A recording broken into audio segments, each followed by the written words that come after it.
In India, truck drivers navigate treacherous roads to deliver critical supplies. And in the US, workers provide meals, haircuts, and even dental care at the largest truck stop in the country. We've traveled the globe to learn about the world's most fascinating jobs.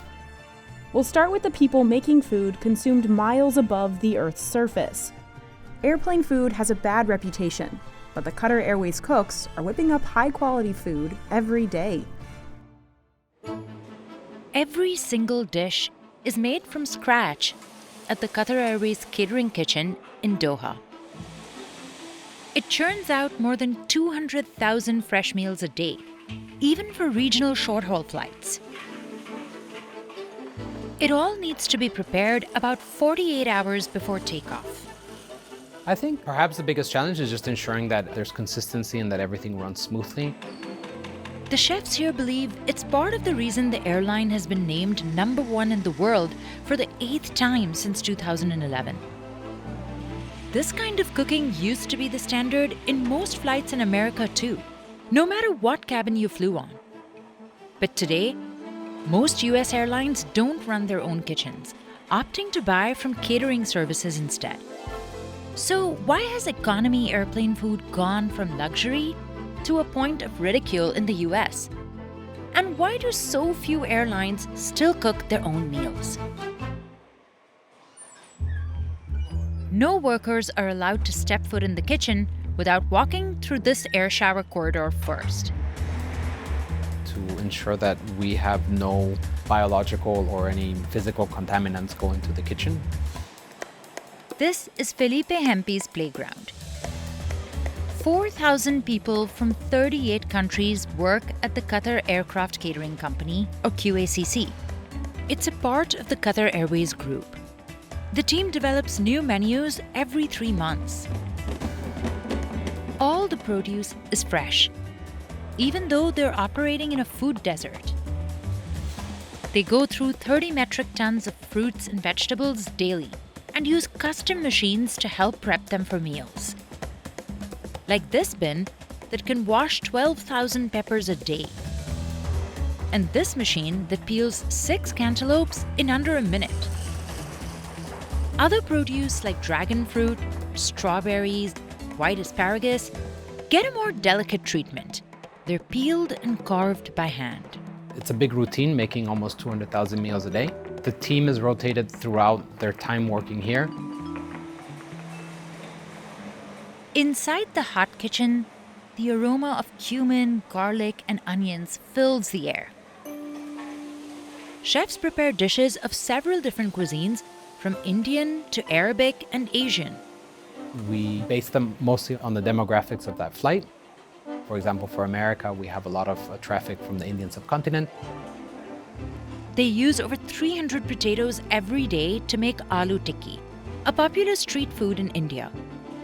The kitchen goes through 36,000 whole fresh eggs a week.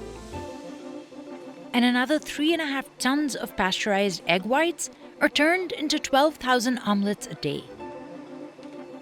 Even the smallest change can be costly. We need to ensure that we're going to be able to meet the quantities without having to make any substitutions. The moment we have any substitutions, then menu cards will be affected and things like that. There's also a big emphasis on making most food from scratch, even for items that are often bought frozen or pre-made, like sausages and pasta.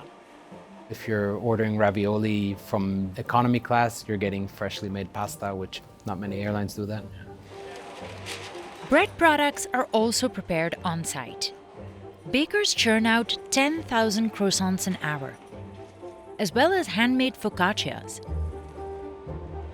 Pastry chefs design new desserts every quarter, like these chocolate brownies made from scratch. We're giving this an economy, and it's a homemade eggless brownie. Tastes really good with a mousse underneath. While people here handle food all day long, taste testing is only reserved for a select few.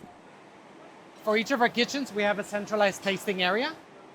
So I'm here with Chef Harish, who's our executive chef for QACC. Our senior chefs will taste the food, log it down, and give their comments. If something does not pass our criteria, we redo the meals. Pretty good. Yeah, you agree? Qatar Airways has a total of 270 international flights leaving from Doha per day. And on average, the airline serves 350 meals on each flight. This facility also provides meals to other One World Alliance partners that fly out of Doha and to the 19 lounges at Hamad International Airport. All the food is halal, prepared in accordance with Islamic dietary laws because Qatar is a Muslim country. So, for example, you won't find any pork on the menu. But when it comes to drinks, the airline does serve alcohol once you're up in the clouds. Unlike some Muslim carriers like Saudia or Kuwait Airways, where it's banned. Once each dish is finalized, it's stacked on a tray and labeled. The reason we put a barcode is to ensure we have traceability for every dish, as well as for the team on the other side to be able to easily find what they need for assembly. It also helps them track any food safety issues down the line. We can trace it all the way back to the person that made it, the day they made it, the time they made it, and we can then further investigate if there's a need. The trays are cooled for 90 minutes to prevent the growth of any bacteria or pathogens. And then, Temperature is checked once again by our infrared thermometer. Then the food is covered, scanned, and sent for storage. it's not possible for the airline to prepare everything on the day of the flight. So usually, they make food in advance and refrigerate it for one day at the most. Any longer, and the taste and texture could change, especially for starchy foods like rice or pasta. But nothing is fully frozen. This cooling chamber is set to below 5 degrees Celsius and can store 3,500 trays at a time. A robotic arm adds and removes trays as needed across 30 levels. In the cold kitchen, workers prepare fruit bowls, dips, and about 12,000 sandwiches a day. Many of these items end up on short-haul flights, which are less than 3 hours long. Peter here will request our mashed potatoes. A few hours before the flight takes off, the food trays that were stored in the chiller are brought back in for portioning. Workers on this line have their eyes at all times on the golden sample. The combos are endless and change depending on the route. The economy meals are dished up on trays and packed away. Business class meals are temporarily portioned in these foil containers. Flight attendants will later plate and serve these dishes, paying a lot of attention to the presentation, which will ultimately look like this.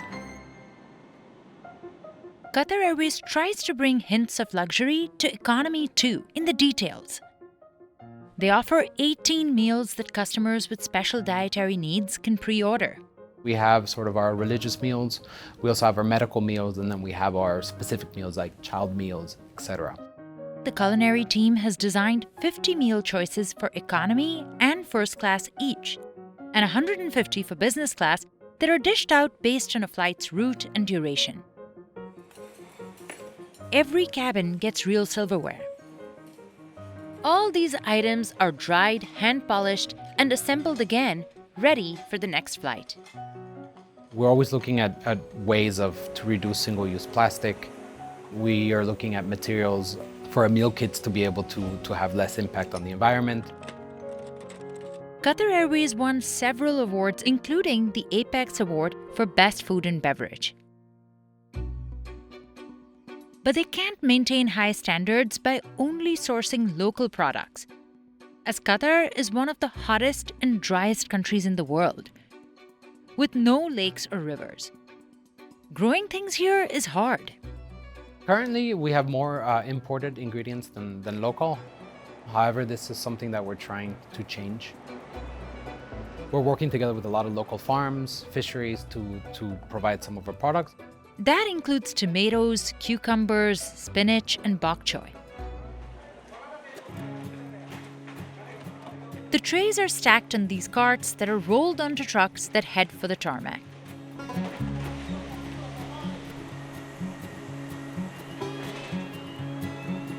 The trolleys are pushed onto the aircraft and locked into the galleys. Flight attendants then work their magic. We have newer generation ovens, which allow individualization of temperature and humidity when it comes to reheating the meals. Truck drivers in India provide an essential service to villagers in the Himalayas. They transport food, water, and medicine to remote regions. But the crucial work comes at a deadly cost. Killer Road deep in the Himalayas is one of the most dangerous in the world. One reckless turn could send drivers hurtling down nearly 11,000 feet. अगर आप मौत से डरते हो तो आपको truck driving तो क्या आपको ट्रक पे बैठना भी चाहिए. आने दो. क्योंकि यहाँ पे मौत किसी भी टाइम किसी भी पल आ सकती है. Still, every summer, Ankur Rawat makes several trips, delivering basic supplies to remote villages along this perilous route. It connects the rest of India to the isolated region of Pangi Valley, which is cut off for nearly 6 months of the year because of heavy snow. ये तो sir इनकी lifeline है. अगर food ही नहीं यहाँ पहुँचेगा तो कैसे सरवाइव कर पाएंगे? But sometimes trucks break down along the way, leaving drivers stranded for days. So, what does it take to navigate these heavy-duty trucks on this deadly path? We rode along with Anku through the mountains for 3 days to find out. Anku lives in the village of Palhun with his wife Sabita and their children. He never really knows what the weather will be, so he packs plenty of blankets. They sit down for a family dinner before Anku sets off.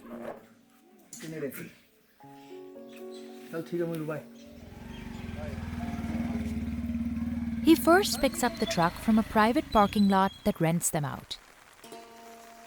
This one has a power steering and a 5600cc engine, ideal for driving through the mountains. जितने भी हम truck driver होते हैं ना, हमारी सबकी मोड़नी होती है गाड़ी. ये सबकी मोड़नी होती है. ये हमारी जान होती है.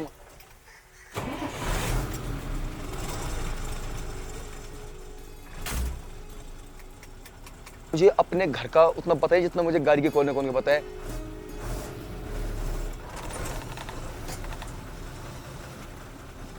Anku will make a few pit stops on this 107-mile journey. First, he'll travel about 10 miles from his home to a warehouse in Chamba to pick up food rations. Then, he'll pass through several small towns and go through Sach Pass, the highest point on Killar Road, before reaching his destination, the district of Pangi Valley. Today, Anku's loading 100-pound bags of wheat provided by the government to sustain India's most isolated regions. His truck can carry up to 12 tons. But any more than that and it could topple over. He always stops at this local temple along the way. तो मेरे तो बस ये जिंदगी में एक ही मकसद है कि मालिक सही सलामत रखे और मैं मेरे परिवार को मेरी ज़रूरत है.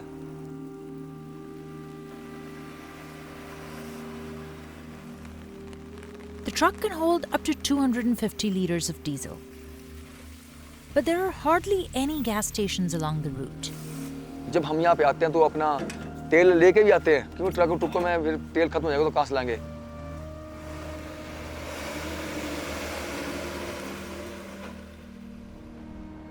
The terrain starts off pretty smooth.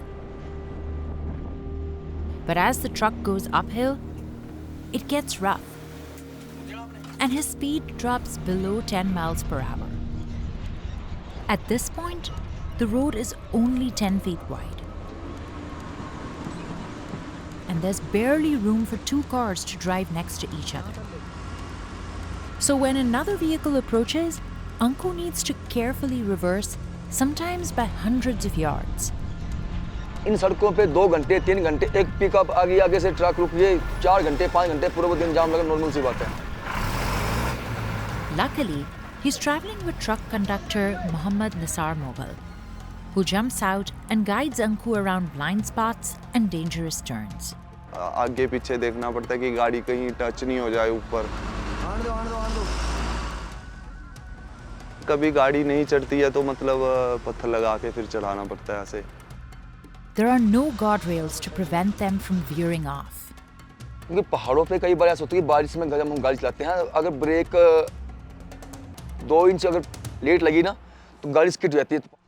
In July 2022, a jeep rolled into a gorge, killing 5 people. And in 2023, 7 people died after the vehicle was hit by a landslide on this route. होता है कई बार ऐसा, हमारे सामने गाड़ियाँ गिरती हैं, लोग मरते हैं, तो मैं सोचता हूँ कि आज ये है, कल नंबर मेरे भी आ सकते हैं। But after years of experience as a trucker, Anku isn't easily intimidated. इन्हीं रोड में सीखे हैं, इन रोड में चलते हैं। बस मेन रोड पे जहाँ 4 लाइन आ गई वहाँ हमारी टांगे, मेरी टांगे कांप जाती है भाई।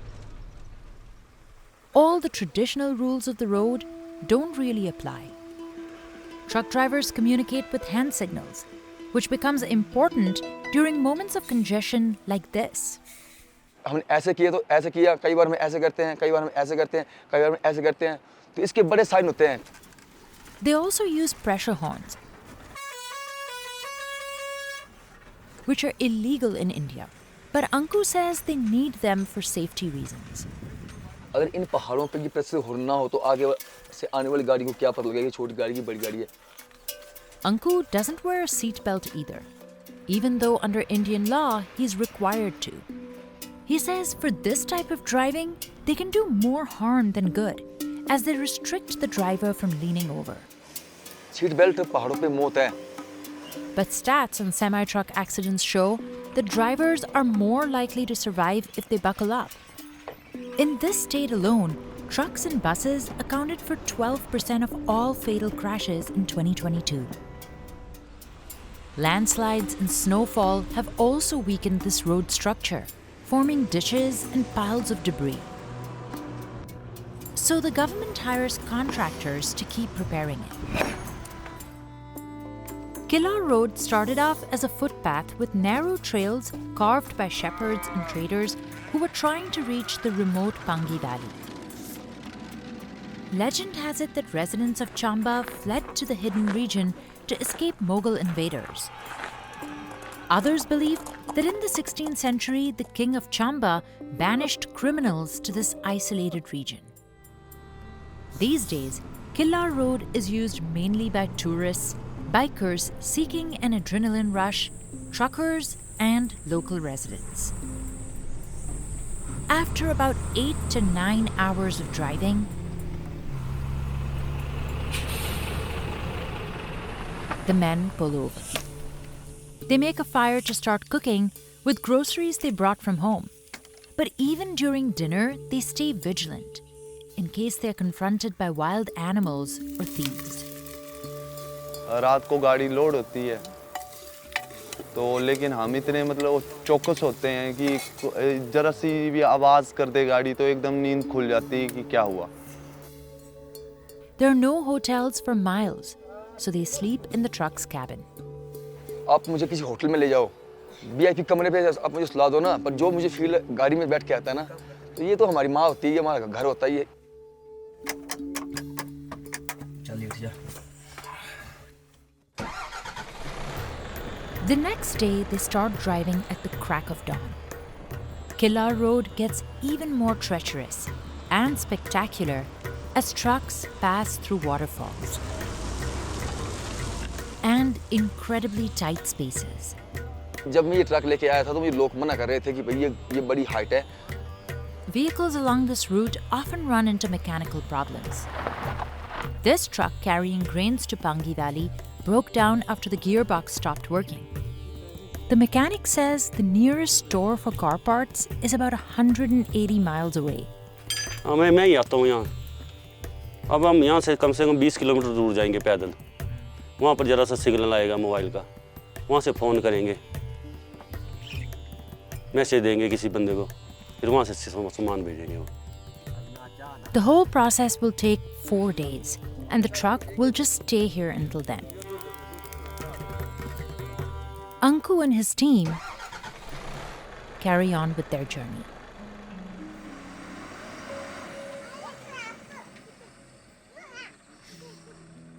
At around midday, they stop at a local dhaba for a quick bite.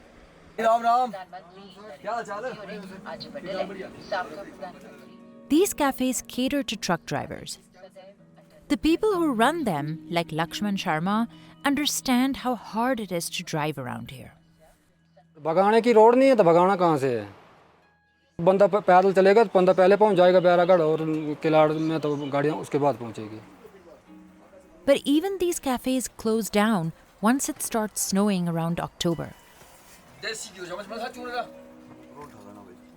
और इन ड्राइवरों को हम इतना लाइक करते हैं कि जो इस रोड पे ये ट्रक और बस लेके आते जाते हैं और इनकी हिम्मत को हम दाग देते हैं. While Anku's job is an essential service, he only makes about 10,000 rupees a month. That's about $4 a day, enough to buy a few pounds of rice and lentils in India. हमारे भारतवर्ष में ना सबसे ज़्यादा मेहनत ट्रक ड्राइवर थे और salary के नाम पे कुछ भी नहीं है. He could make about 25,000 rupees a month as a personal driver in Delhi or Bombay. But his heart belongs here in the Himalayas. And he wants the whole world to know how beautiful these mountains are. Hi guys, कैसे हैं आप? सब बढ़िया होंगे भाई. So he vlogs on the side. He has about 50,000 followers and counting on YouTube. ये video देखने के बाद आप बोलोगे भाई पांगी हम नहीं जाएंगे यार.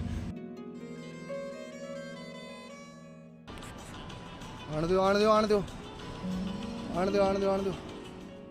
मुझे उतनी ब्लॉगिंग तो करनी आती नहीं पर मैंने कोशिश की तो ब्लॉगिंग से पैसा तो नहीं आया पर चलो इतना है कि लोग जाने लग पड़े और मैं दिखाता हूँ लोगों की पहाड़ों पे कितने रिस्की काम होता है.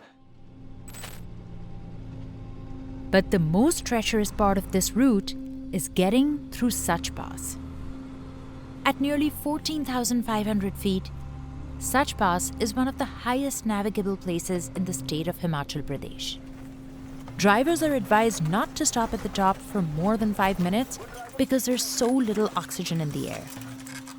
The road through here is even more narrow, barely more than 8 feet wide.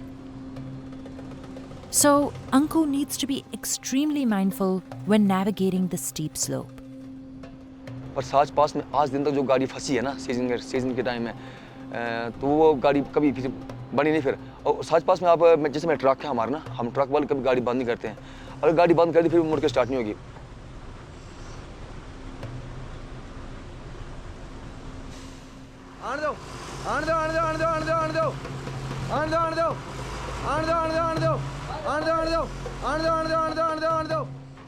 It takes him about 3 to 4 hours to go through this 9-mile stretch.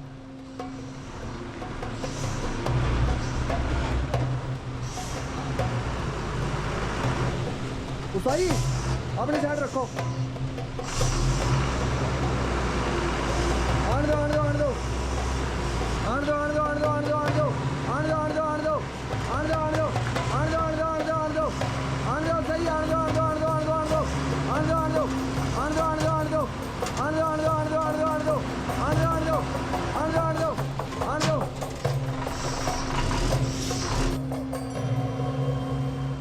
After they're through, Anku recaps the journey for his followers. ओ भाई वो क्या ही road था. एक तो आधा tyre बाहर और ऊपर गाड़ी खराब हो गई ना खाने को कुछ. इतने स्ट्रगल को हम झेलते हुए ना अब पहुंच गए अपने Kilar.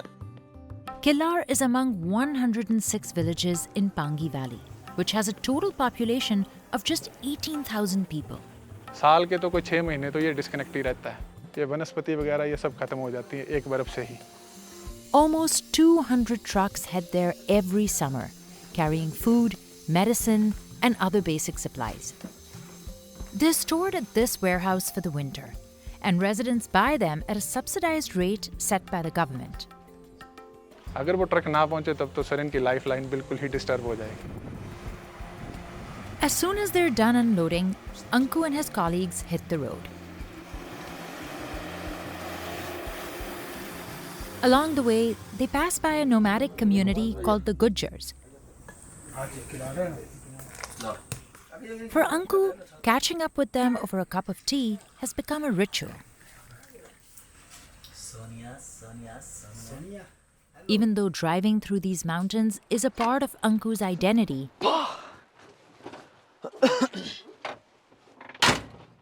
the job has worn him down. शुरू में जब मैं छोटा बच्चा था तो मुझे मेरे पापा बोलते थे कि भाई मैंने कोई एरोप्लेन वगैरह खिलौने वगैरह लेके आता था तो मैं बोलता कि मुझे ट्रक ही चाहिए अब शौक था पहले अब मजबूरी बन चुकी है. But he still yearns for the day he can truly enjoy the breathtaking nature around him. तो मैं 7 सालों में जितनी बार ट्रक लेके आया ना मुझे वो मौका नहीं मिला कि मैं ध्यान से देखूं. फैमिली साथ आऊंगा मैं तो फिर मैं पूरा एंजॉय लूंगा थोड़ा रुक के ना. After training to become a Navy culinary specialist, seamen can be placed as cooks on a submarine, an environment with a unique set of challenges. These Navy culinary specialists are preparing 15 pounds of turkey, 10 pounds of ham, and pulled pork sandwiches made from scratch, along with mac and cheese, corn, mashed potatoes, and cookies. Almost. To serve a crew of 150 sailors. Pulled pork, macaroni. And they only have about 5 hours to prepare each meal. You want the soup too? But this isn't your typical Navy galley. This is where meals are made. On a submarine. In classified locations deep at sea, the crew of the nuclear-powered USS South Dakota works around the clock to monitor emergency ship, making depth 155 feet, right. And potentially engage with foreign threats. We're tasked to go do something, and we go do it. For up to 9 months, they work and live within the tight confines of their windowless ship, where every role is critical to the mission's success. Among them are the culinary specialists. Oh, yeah. These crew members have an essential responsibility, feeding up to 150 sailors and fueling them for the challenges that lie ahead. We are essentially the morale of the fleet. If our morale's low, their morale's going to be low. And you can usually taste it in the food. Business Insider spent 2 days aboard the USS South Dakota while it lay in port at Naval Submarine Base New London in Groton, Connecticut, observing culinary specialists preparing breakfast, lunch, and dinner for the crew. The USS South Dakota is a Virginia-class submarine. Specifically, it's a Block 3, meaning it has a few more capabilities and a few more modifications than the regular Virginia-class submarines. And the ship is manned 24 hours a day, 7 days a week while we're in port for security reasons. While some off-duty crew members go home to see their families, those on board rely on the meals prepared by the culinary specialists. It might not be everyone all at once, but I'm going to feed everyone. So if I have 150 people on board, I'm going to feed 150 people pretty much almost every meal. Because the USS South Dakota is a nuclear-powered submarine, its time at sea is limited only by the amount of food it can carry. About 2 weeks in, you'll probably run out of fresh food. That's the unfortunate reality of it. So we have some food in the outboards. We have food in every locker imaginable. If there's space available and we can kind of quickly put food up there and maybe ratchet strap it down, we'll take that opportunity to do that. Fully stocked, the sub carries about 90 days worth of food. The strategy for keeping fresh food aboard a submarine is you just accept when you run out of fresh food. And the second you get an opportunity to get more fresh food on, you take that opportunity. Today for dinner, we're having Thanksgiving. So we're having turkey, ham, mashed potatoes, gravy, hot rolls for our bread. So this right here is essentially my menu. The actual name for it is the food preparation worksheet. But layman's terms, this is essentially my menu. This tells me everything that I'm having for breakfast, lunch, and dinner. Today, Petty Officer CSS Wesley Whitson is preparing 10 pounds of ham and 15 pounds of turkey. Because the turkey itself, I'm gonna have to actually like cut up a little bit, throw some seasoning on. But the ham, I literally just unwrap it, throw it in a pan, wrap it up, call it a day. So that I can do real quick. So that's good with that. And then when I'm ready, I'm just gonna throw it in the oven, and then I'm just gonna let it bake out. So really easy, nothing too crazy, and done. Yay! One less thing I gotta worry about. Okay. manning for us is supposed to be roughly about like 7 or 8. I don't have that right now, so I'm working with what I got. But because there's only so few of us, not only are we essentially the manager, but I'm also the cook. I am the guy that has to make it. So I not only have to manage everything, but I have to make sure that I'm actually getting it done myself. Days will usually take care of like lunch and dinner and for the meals. The night guy will kind of help prep for lunch a little bit, but the day guys will take over and they'll finish it. With extended deployments, confined spaces, and shifts that can last up to 12 hours, submarine assignments aren't desirable to many. Not a lot of people want to, wanting to join the military, but also not a lot of people wanting to join subs, within the Navy, especially as a culinary specialist, as a cook. And I get it, this job isn't for everyone. To compensate, the Navy offers an additional $85 to $600 a month to submarine crew members based on rank and time in service. Culinary specialists who work aboard submarines earn a base salary of about $26,000. Now I just let those set and proof. So I'll give them roughly about an hour or so, and then I'll turn it over to actually bake, and then they should be good to go. So not only am I the galley watch captain, but I am also our bulk storeroom custodian, or JOD as we call it, which stands for Jack of the Dust. That responsibility for me is to go about and do what we call breakouts, or shopping, to put it in layman's terms. They'll look at the menu, they'll write a list of like what groceries, what food items they need or groceries, and it'll be like, I need this stuff, and I'll take it and be like, okay. And then I just go to where we keep all of our food, all the storerooms on board, and then I will break it out for them. That way they have it available for the next day. Food is kept in storerooms, small cabinets, and other locations around the ship. But because of operational security concerns, cameras were only allowed in the galley during our visit. Space is a luxury in a submarine, so definitely keeping food anywhere where we can to maximize the amount that we have on board. So actually in all of these bench seats we'll have food, as well as these backs we'll have some extra dry provisions. And that'll be the same for all these bench seats. That'll have some maple syrup, chocolate syrup, strawberry syrup. So any kind of random select items like that. We'll have soy sauce in those. We'll have seasoning in these outboard ones. Yeah, so we got bags of soup in there. So I am the supply officer to CHOP on board. What that means, I'm responsible for both the food service division and the logistics division. So the first storeroom I have is the forward storeroom, or the can room, which, as the name implies, is just full of cans. Typically this room is actually a lot more full, with cans coming all the way up to this front door and then actually going to the ceiling. So as we fill this up with more cans, kind of like deciding what we're gonna use first and making sure those are actually put in the front. When the guys need to get something out of the freezer, they'll actually put a jacket on, get a headlamp on, get a beanie on, pretty much just layer up like they're gonna go in a cold area. Like this area is below freezing most of the time. Right now it's negative 3.9 degrees. All food aboard submarines is logged and tracked every day, and the budget for meals is determined by a daily allowance per sailor. If we're in port, we can spend anywhere from like $700 to $1,000 a day. And then if we're out to sea, anywhere from about $1,600 to like $2,800 per day. We operate off of a 28-day cycle menu. We'll have the same meals every 28 days. It's definitely designed where it creates that kind of consistency throughout the week. So if you're having Italian on a night, you know it's a Thursday, or if you're having pizza for dinner, then you know it's a Saturday. So it helps the crew kind of keep their own pace, and honestly helps them pass the time. If you're like, oh wow, this is the second time we've had pizza this underway, then you know it's already been 2 weeks. Ooh, I can smell it. Ooh, almost. Back in the kitchen, culinary specialist Whitson has just 1 hour before the crew begins to line up for dinner.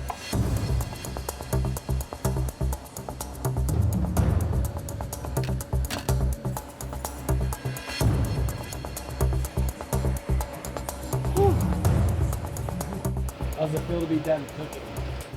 Feels good. Good to know that all I have left is to serve this out. And then after that, it's just clean up, and then I'm done. I don't got a whole lot else going on. I am going home to my wife, and I am getting my cuddles. Bridget? I'm doing great.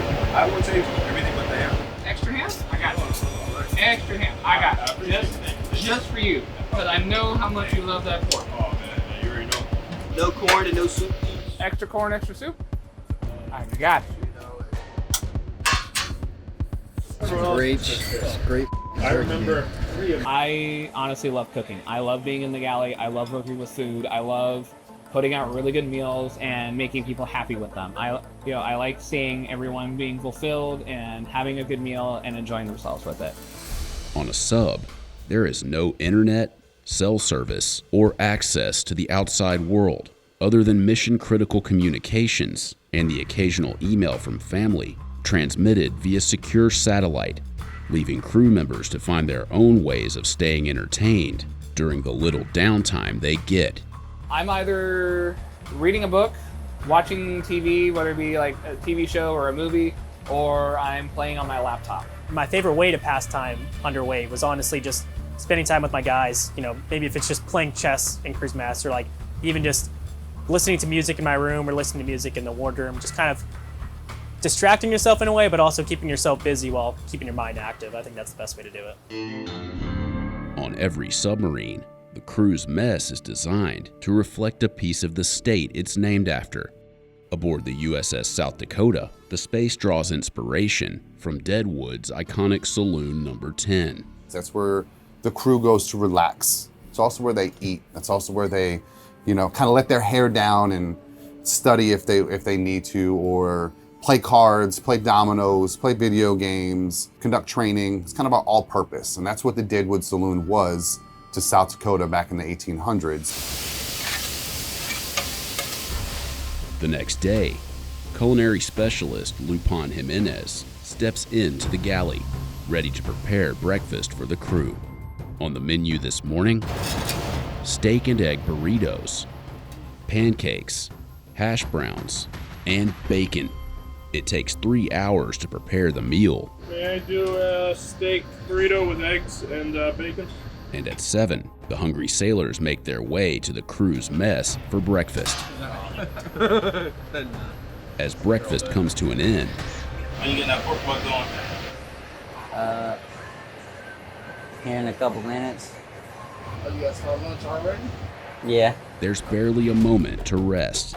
Jimenez must quickly shift gears and start preparing lunch to make sure he can feed 150 crew members. Time is like pretty irrelevant here on a sub because we're just working by hours. It's 12 hours on, 12 hours off. And then once we get off, it's either go have fun or go straight to bed. This is about to be the pulled pork. I'm putting the meat into the mixer along with the juices it was boiling in to shred the pork rather than me taking a long time by hand.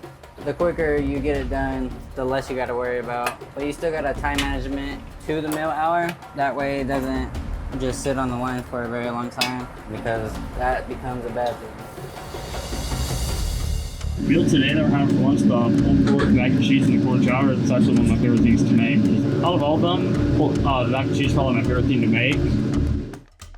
I'm gonna have to give it to Millie with his mac and cheese. Sometimes he will make his favorite, which is spicy mac and cheese. Really spicy for some reason. I feel like he puts ghost pepper hot sauce in there or something. But other than that, it's good. I'm about to make some hot roll dough and turn them into buns from scratch. How many rolls do you have to make? I want to get at least around 100 and 120. How many do you have so far? I would say about probably 80. 120 will last me throughout the meal, and then it'll assure me to have at least a little bit left over. That's what I'm going for. That way I don't run out.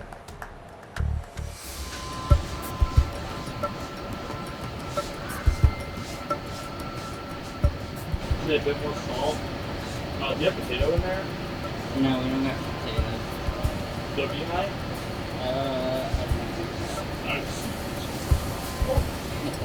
Please do not put all that in there. No, I won't. I'll leave that up to you if you want to add some. But it's definitely on the center side. Yeah, I can get a little more salt. That should be good. As the lunch hour nears, the wardroom is prepared, a space designated for the ship's officers. There's significantly less officers on board a submarine than there are enlisted, so they get their own room. For lunch today, we have pulled pork, mac and cheese, cauliflower, and green beans. Great, thank you. Typically used for work, relaxation, and socializing, the wardroom becomes a dining room during meal times. For the officers, this is their place to come and eat. The family-style meal serving that happens in the wardroom is very history-rich. While the dinner service is a privilege for the officers aboard, it's not uncommon for them to join the crew in the crew's mess. Pulled pork, macaroni. Yeah, so you put them together. Got to. Mac and cheese is always the bomb. I love pulled pork. I like the mac and cheese, the pulled pork, and Before returning to sea, the USS South Dakota will undergo thorough maintenance, followed by sea certification, a process that tests both the crew and the submarine to ensure all systems are fully operational for the next deployment. It is exhausting, it is tiresome, and it wears on you real quick if you let it. But knowing that I'm able to feed people and that they are happy with what I put out and they look forward to what I can bring to the table, that makes it worth it for me. Reaching Everest Peak is an adventurer's holy grail, but most can't do it without the help of experienced Sherpa guides. It's a dangerous profession on the verge of disappearing.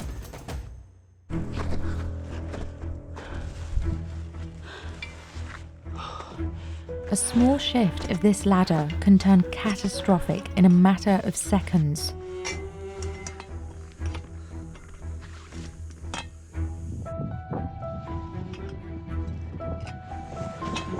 Navigating this path safely is the responsibility of Everest climbing guides, many of whom are ethnic Sherpas who earn $4,000 to $10,000 per climb. But usually, these guides can count on only one expedition per year. The job is one of the most dangerous in the world. अब चाहिँ मेरो छोराछोरीमा चाहिँ यो काममा चाहिँ म लाग्नु हुँदैन. अब 10 वर्ष पछाडि शेर्पा पाउँदैन हिमालमा. And while 2023 saw the most climbers on record, it also saw the most deaths. 332 people have been lost to Everest in the last century. Over a third of them were mountain guides. It's 2 a.m. at base camp, and Furba Wangchu Sherpa is leading a team of guides and climbers up the world's tallest mountain.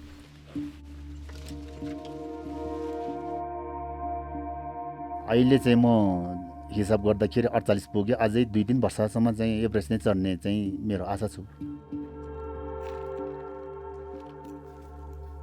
Furba Wangchu has touched Everest's peak 14 times already.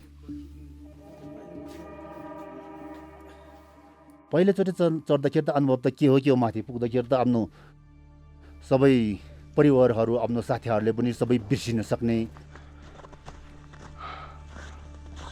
कस्तो अब तल ताराहरू सबै माथि समेतबाट तल हेर्दाखेरि ताराहरू यहाँबाट पो माथि जिल्का आउने देख्यो धेरै जमिनमा तल मुनि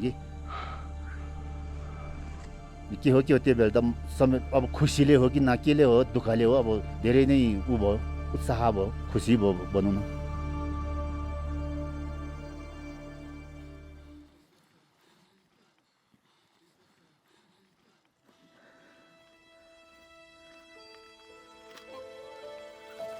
He begins every climb with a puja ceremony, praying for safe passage and paying respect to the mountain. Even with his success rate, he never underestimates the deadly risks. यही नै पूजा गरेको ठाउँमा नै अब हामीले चाहिँ बिहान नै अब हामी जानुभन्दा अगाडि धुपसुप बालेर हामी एकदम शान्ति होस् एकदम सुरक्षा होस् भनेर चाहिँ एकदम हामी उ गर्छौँ. त्यसमा त तपाईँहरू अनुमति भएर पो आउनु भयो नि त अनि. Over the next several weeks, this group of 16 will climb for hours on end in total darkness, face the threat of avalanches and storms, and cross deadly passageways.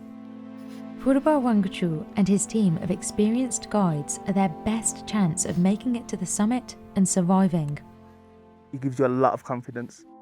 You know, when your Sherpa has 15, 16 summits, like some of these Sherpas here, when you're at high altitude and you're in those situations and they tell you, you know, it's okay, it's going to be okay.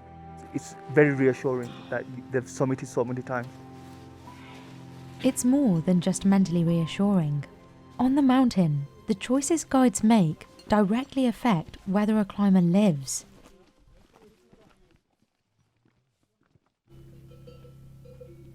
The next morning, another group of climbers is gearing up for its expedition.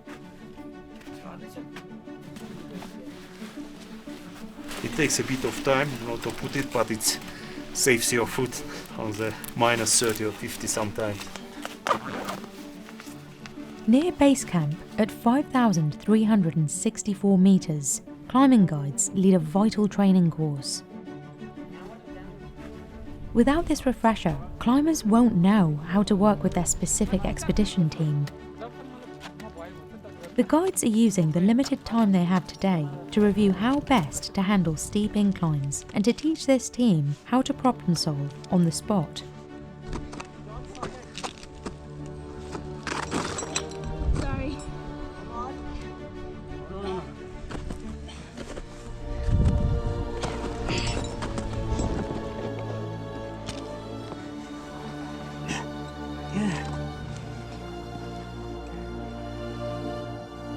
The course is one of the services included in a mountain guide's cost. Guides only work with experienced high-altitude mountaineers, a requirement of the Nepalese government. But that doesn't mean the climbers are ready to brave Everest's extreme climate yet.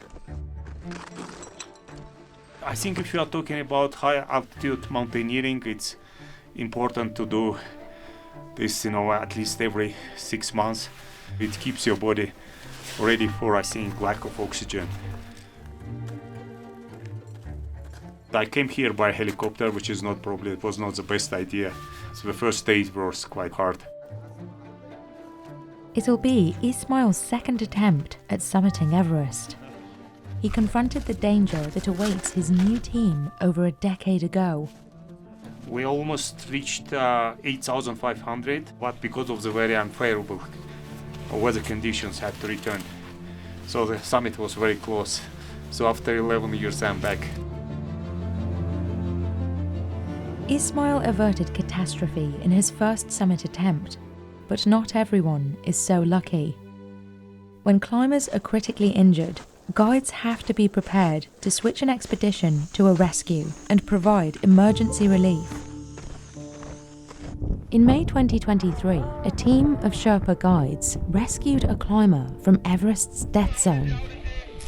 Over the course of 6 hours, the guides carried him on their backs down to Camp 3.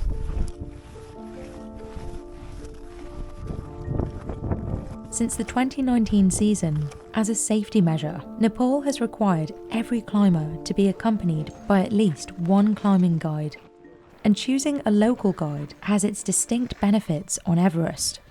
Many of these mountain guides are Sherpas, an ethnic group native to the slopes of Mount Everest. The conquering team was composed of 20 Americans, aided by Sherpa tribesmen who acted as carriers. Though the term Sherpa is informally used as a catch-all for Everest guides, the Sherpa people have been closely involved in mountaineering here since the very first Everest expeditions. Their tissues use oxygen more efficiently and preserve muscle energy better than people from lowlands. That's one of the reasons Sherpa guides can assist their climbers with heavy loads without risking as much physical strain. I've got a very good Sherpa, you know, and he carries a lot. So about 10 kg I would carry, but they would carry 3 times that.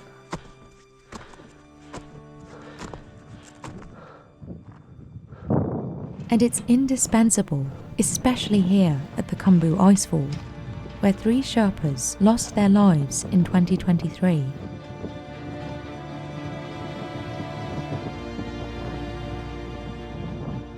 At an elevation of 5,486 meters, the team slowly makes its way through shifting glaciers.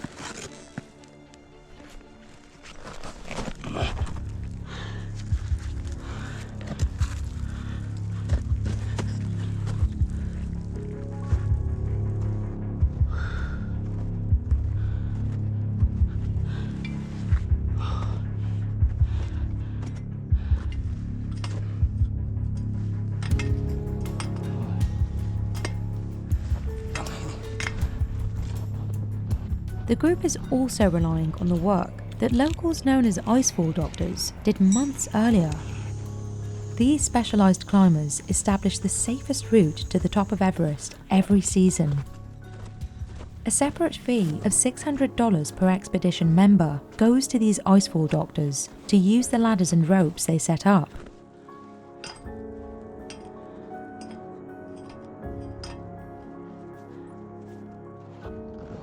But even with a clear path, climbers are still in danger of crevasses opening and closing, and even unexpected avalanches. वर्षैपछि नै अब यति राम्रो राम्रो शेर्पाहरू हिमालमा बितिरहेका छन् त्यो सोच्दाखेरि त अब आफू पनि अब यस्तो हिमालमा चाहिँ किन गर्ने आफ्नै साथीहरूको ज्यान गुमाइरहेको छन् त्यसमा धेरै दुःख लाग्छ तर आउनु पर्ने कर्तव्यले नै फेरि आउनु पर्ने अवस्था आउँछ कि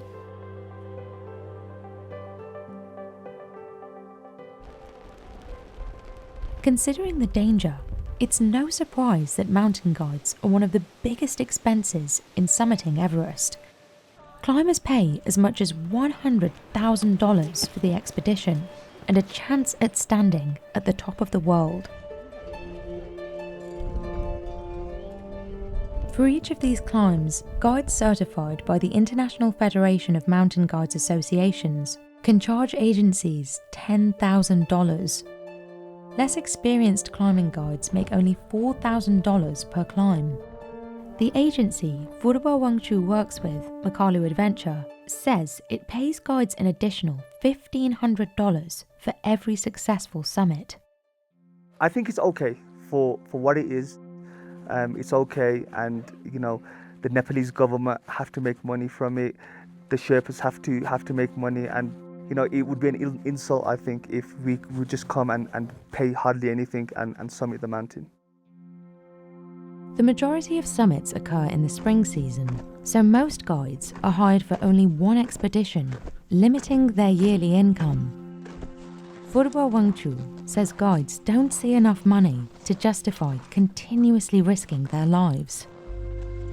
हिमाल चढेर सबै त्यो पैसाले त हामीले कहाँ पुग्छ अब गोबर अब त्यो तलबाट आएको जति नै सबै हामीले पाए भने हाम्रो अब जस घरको अब परिवारको दण्ड बालबच्चाको फीतिर सबै पुग्छ अब यहाँ पाउने भनेको त हामीले थोरै भने सबै अब फेरि ठुलो हकिमले लिइहाल्छन् त्यो गर्दाखेरि गाह्रो छ के Guides also have to pay for their own gear, an investment of as much as $7,000. That includes clothing, boots, and backpacks that must withstand extreme conditions on the mountain. The downsuit alone can cost $2,000, and some gear needs to be replaced every few years.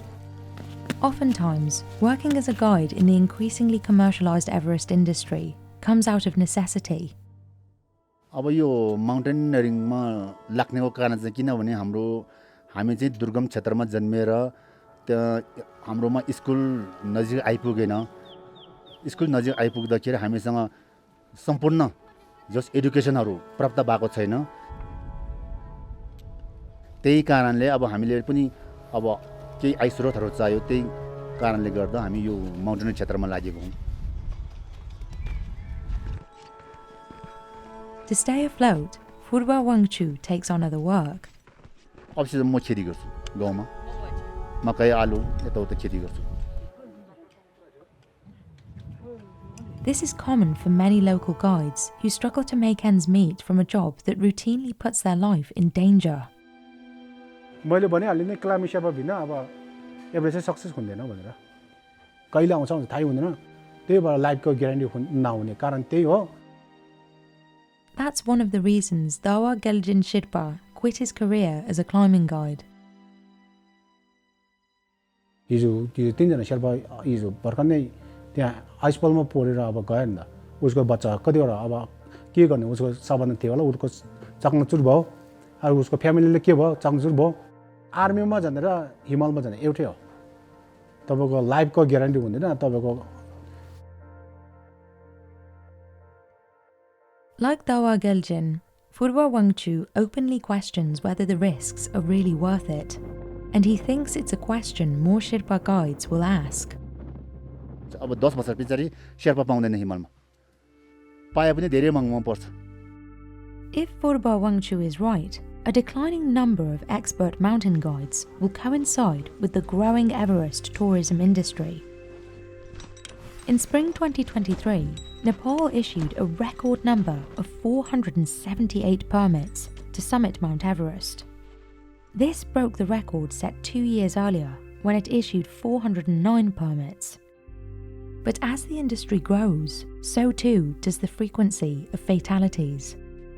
Spring 2023 saw 18 deaths, 15 confirmed and 3 presumed, making it the deadliest season for climbers on Everest. 6 of those lost were Sherpa guides. At the same time, Nepal is seeing a growing job market, with locals increasingly choosing other professions. अब मैले अनुभव गरेको पहिले हामी यो क्षेत्रमा कसरी लाग्यो भने चाहिँ अब हामीसँग चाहिँ एजुकेसन अब पढाइ पुरा नभएर हामी चाहिँ अब जागिर क्षेत्रमा गए पनि कुनै काम लागेन दिएन भनौं न अब अवधिको केटाहरु चाहिँ यो एभरेस्ट चढेर चाहिँ म मेरो जीवन र मेरो परिवारलाई दान्छ भने चाहिँ अहिले नसोचे हुन्छ मलाई जहाँसम्म लाग्छ अबको 15-20 वर्षपछि एभरेस्टमा तपाईको शेर्पा हुँदैन किनभने एकदम अब सबै जान्ने र बुझ्ने भइरहेछ उनीहरुको छोराछोरी सबै अब कर्मतिर पढायो अब स्कुल राम्रोमा पढाएपछि तब बिस्तारै चढ्दैन के तब एभरेज चढ्न कम हुन्छ आफ्नो ज्यानको नि माया छ नि पैसा मात्र ठुलो त के हो र आफ्नो ज्यान पनि हेर्नु पर्यो नि The rising death toll on Everest has put more pressure on the Nepalese government to manage tourism on the mountain. In 2025, it plans to increase the price of climbing permits for foreigners to $15,000, up from $11,000. The government says the salaries of high-altitude guides and workers will also increase. This could be a beacon of hope for some younger locals who still see a future in being a mountain guide, like Shashant Nachirring Rai.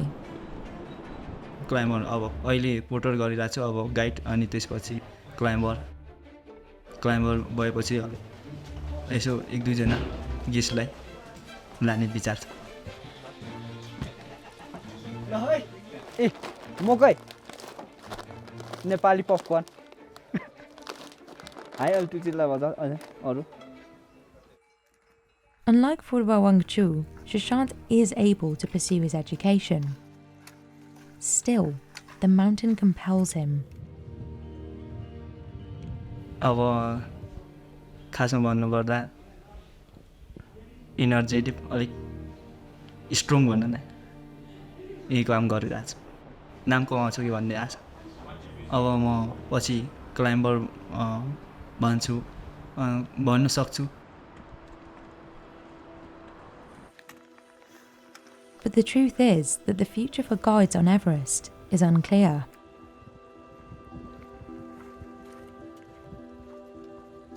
अब चाहिँ मेरो छोराछोरीमा चाहिँ यो काममा चाहिँ म लगाउँदैन किनकि मैले यो क्षेत्रमा कमाएको पैसा नै छोराछोरीको यो एजुकेसनको लागि सबै मैले त्यही पकाएँ त्यही त गर्वको कुरा त हो अब त्यता नि खै इच्छा परे पता हुन्छ नि त The craftsmen at this factory supply the world's top ballerinas with one of their most important pieces of equipment, their shoes.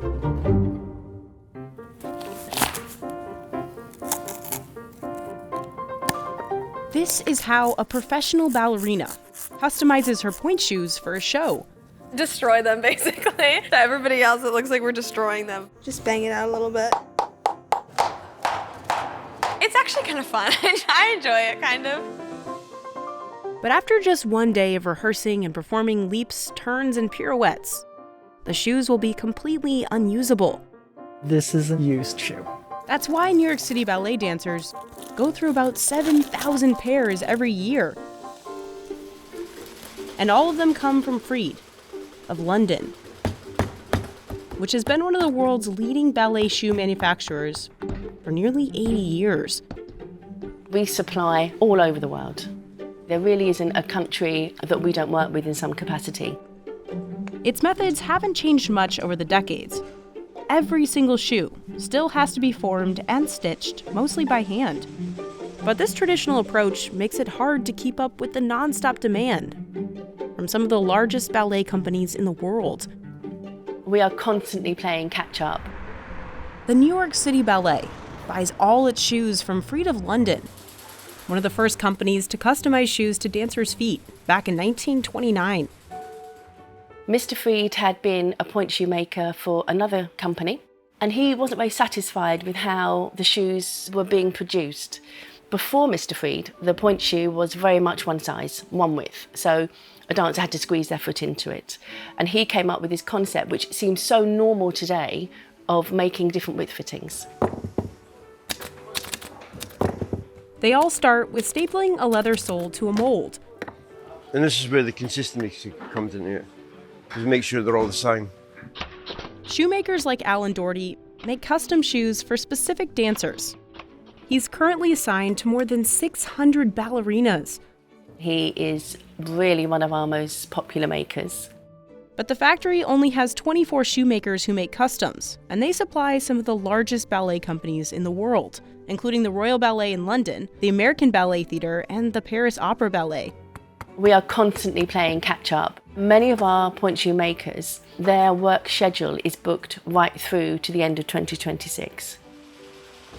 When a maker retires, we start planning nearly 2 years in advance, where we start to look at what other makers are similar in their characteristic of shoe, and looking at how we can transfer and move dancers from one maker to the other.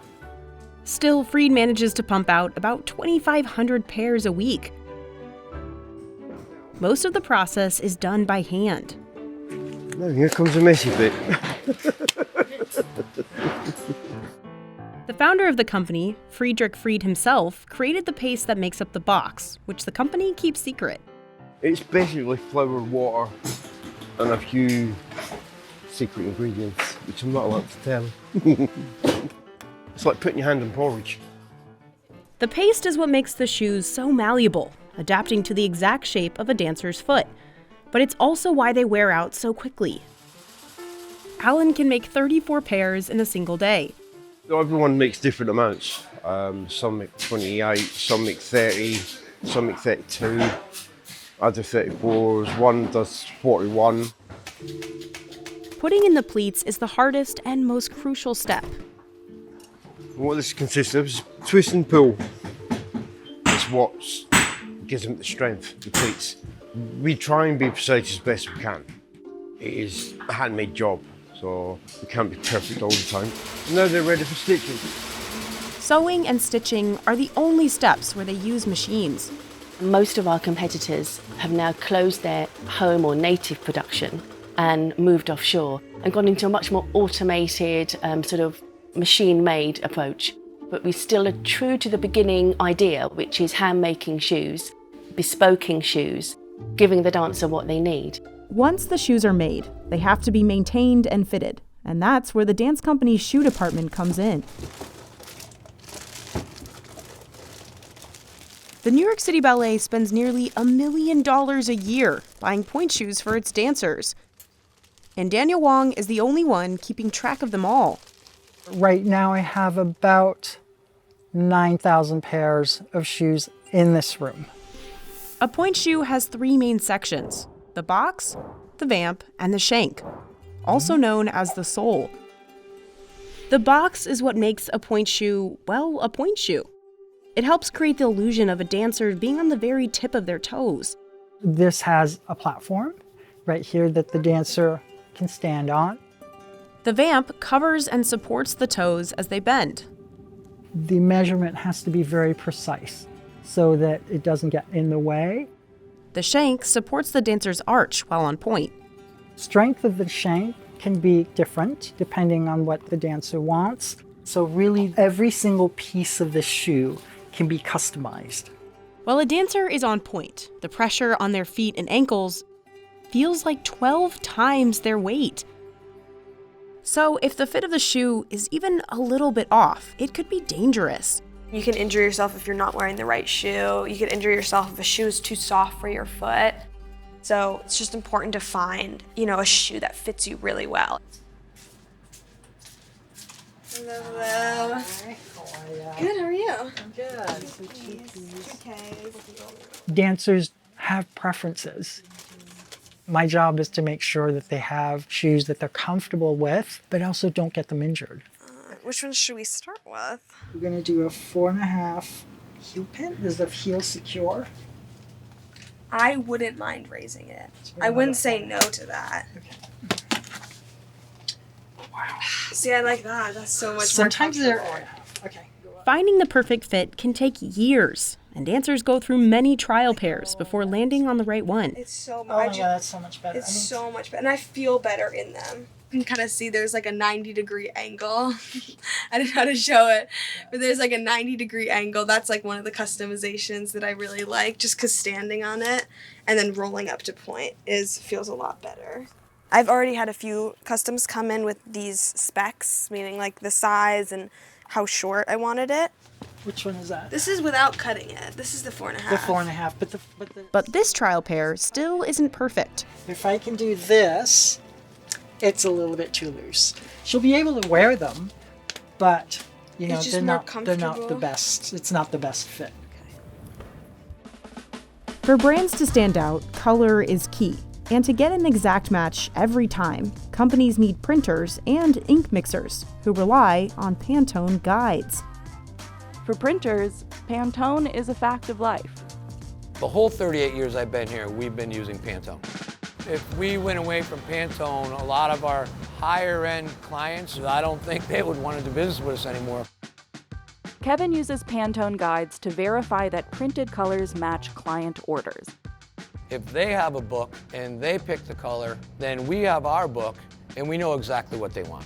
They're one of our most valuable tools that we have in the printing industry. Allied Printing mixes each Pantone color in-house using a set of base inks.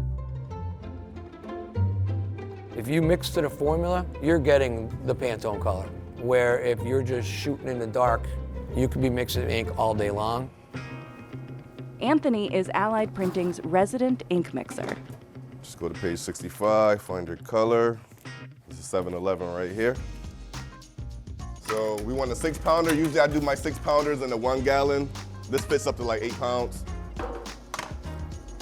This is my recipe right here. So I have transparent white, which is clear. We have yellow.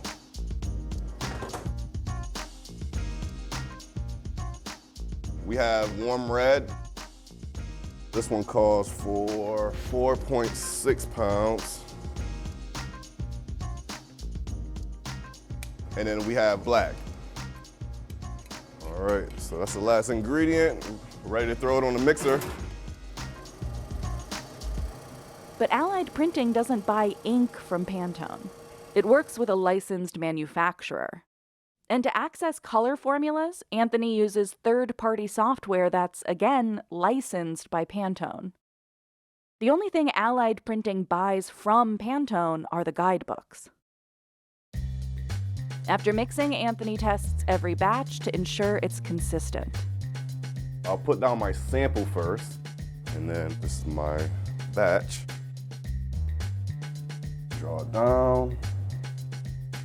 There's your color. It looks good. The formula looks good, and that's it. That's a typical ink order fulfilled. Because Pantone colors are pre-mixed from 11 base inks, they look brighter and cleaner compared to CMYK, which uses just 4 colors. Pantone has a huge gamut of colors that you'll never be able to achieve with CMYK. You can try to imitate Pantone colors through 4-color process, but in my opinion, you never do. They get dingy and dirty. CMYK is useful for something like this photo, with hundreds of slightly different colors and shades. Pantone excels when you need one solid color to look exactly the same every time it's printed, like with a logo or a brand color. We could run a part of a project here in Connecticut, and someone else could run part of a project in California. And if you're running Pantone, they're gonna match. But depending on what you're printing, Pantone is often more expensive. Besides the effort of mixing colors, Kevin says the ink itself costs about 15 to 25% more than CMYK. Some of our customers don't care about price. A lot of big corporations, if that's their corporate color, they want their corporate color to be perfect. Over in Louisiana, shrimpers are an important part of the state's history. Shrimp is the most consumed seafood in the United States. And in Louisiana, it's big business. The wild-caught crustaceans bring in about $1.3 billion for the state every year. But for the last few years, shrimpers have been hit with a perfect storm of rising fuel costs and rock-bottom prices. That's one of the toughest jobs you could ever do. And if you're not getting your dues for it, why do it?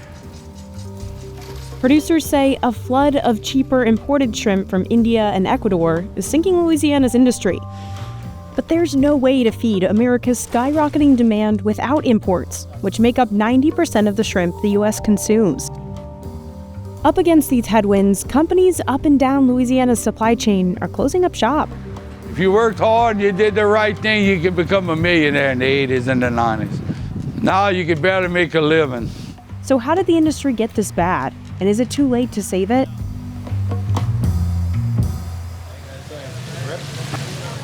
Kristen Baumer is one of the few processors left in the area who only works with Gulf shrimp, just like his family has for over 130 years. We've definitely seen a lot of processors go out of business. It's become more of a volume game because the margins are so tight. His company processes 30 million pounds of shrimp annually. So what we're doing is easy peeling shrimp. We're hand feeding it into a machine that splits the back of the shell, cuts the shell open, and then it allows, when you cook it, more flavor to get into the shrimp as well as making it easier to peel. Kristen's team flash freezes all the crustaceans in this room. That's how they're able to transport the shrimp all over the country. So they're picking shrimp for the second time to make sure they get all the defects out of it before it goes up. This shaker separates the pieces so they won't stick together when they're frozen. Then they take a trip down this tunnel at minus 400 degrees Fahrenheit. And after the shrimp hits the liquid nitrogen, it forms a crust on the shrimp, and then it moves slowly through the belt to freeze from the outside in. Don't stick your finger in unless you have a warrant that you want to burn up. This machine portions the seafood into 5-pound bags of about 15 pieces. Each bag gets a traceability barcode. Link it all the way back to the shrimp dock that it came from. This processed product comes out to anywhere from $7 to $10 a pound, depending on the season. With inflation, everything is getting more and more expensive, and running these processing plants and all this moving equipment and avoiding breakdowns takes a lot of capital. Meanwhile, shrimpers like Captain Lonnie Mayu Jr. are facing skyrocketing costs of operating a boat. You're wasting fuel and ice if you don't catch anything. Since the 1980s, he says a block of ice has gone from $14 to $26 today. A set of new nets more than doubled, and a gallon of gas more than tripled in price. At 82 years old, Lonnie, who goes by Knuckles, hasn't given up trawling these waters, even after 6 decades. Starting in May, he heads out to catch brown shrimp, usually around sunset. You have to go do your homework and know where they're going to be at. He works independently, like most of the shrimpers here. Right about there. A little too far. During the day, brown shrimp may bury themselves in the sediment to hide from predators. But after dark, they often come out and roam in shallow water. Knuckles and his deckhand Steve drop these nets that skim the top of the water. We're not dragging anything on the bottom. He positions himself against the current, so the shrimp fall right into his nets. The shrimp are not like fish. They can't really swim that great. They take a ride on the current. Knuckles and Steve will pick out and keep just the shrimp. Sea turtles have an escape hatch in the net, and other animals get thrown back into the sea, where some dolphins are waiting to chow down on them. If we don't pick up in their favor often enough, they'll take and bite it out of the net. They can literally rip a 4-foot hole in it, which is going to take a lot of time to fix. like this one. Knuckles pulls up the net so he can sew it closed. You're gonna lose everything, you know? You're gonna be working for literally nothing. This work can be grueling. Some shrimpers have big enough vessels they can stay out for weeks at a time. Knuckles has a smaller boat, so he fishes just until morning. But it keeps you in shape. But even after all this work, there's a chance they could have a bad run. Tonight, most of the nets were full of catfish. Ooh, catfish. See it, Belly?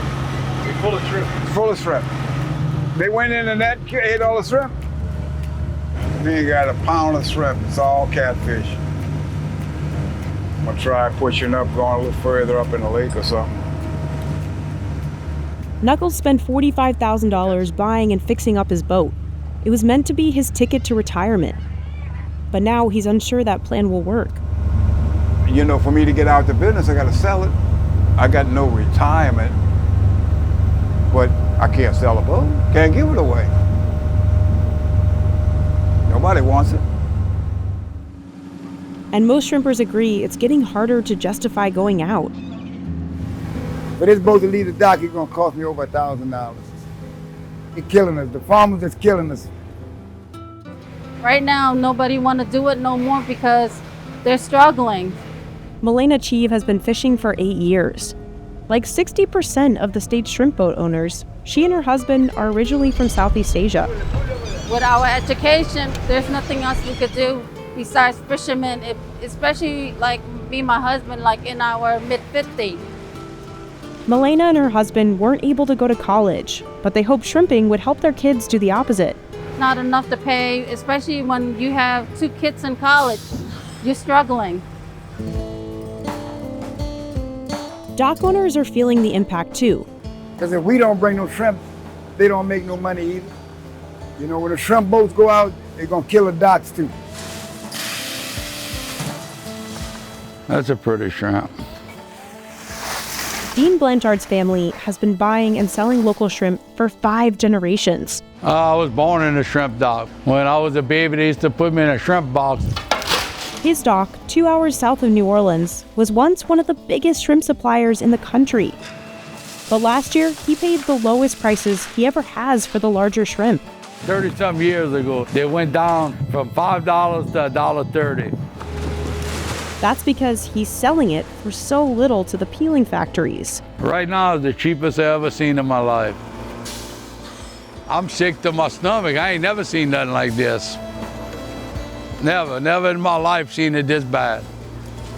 After 6 decades in the industry, Dean's no stranger to financial challenges. From the 2010 BP oil spill to big storms.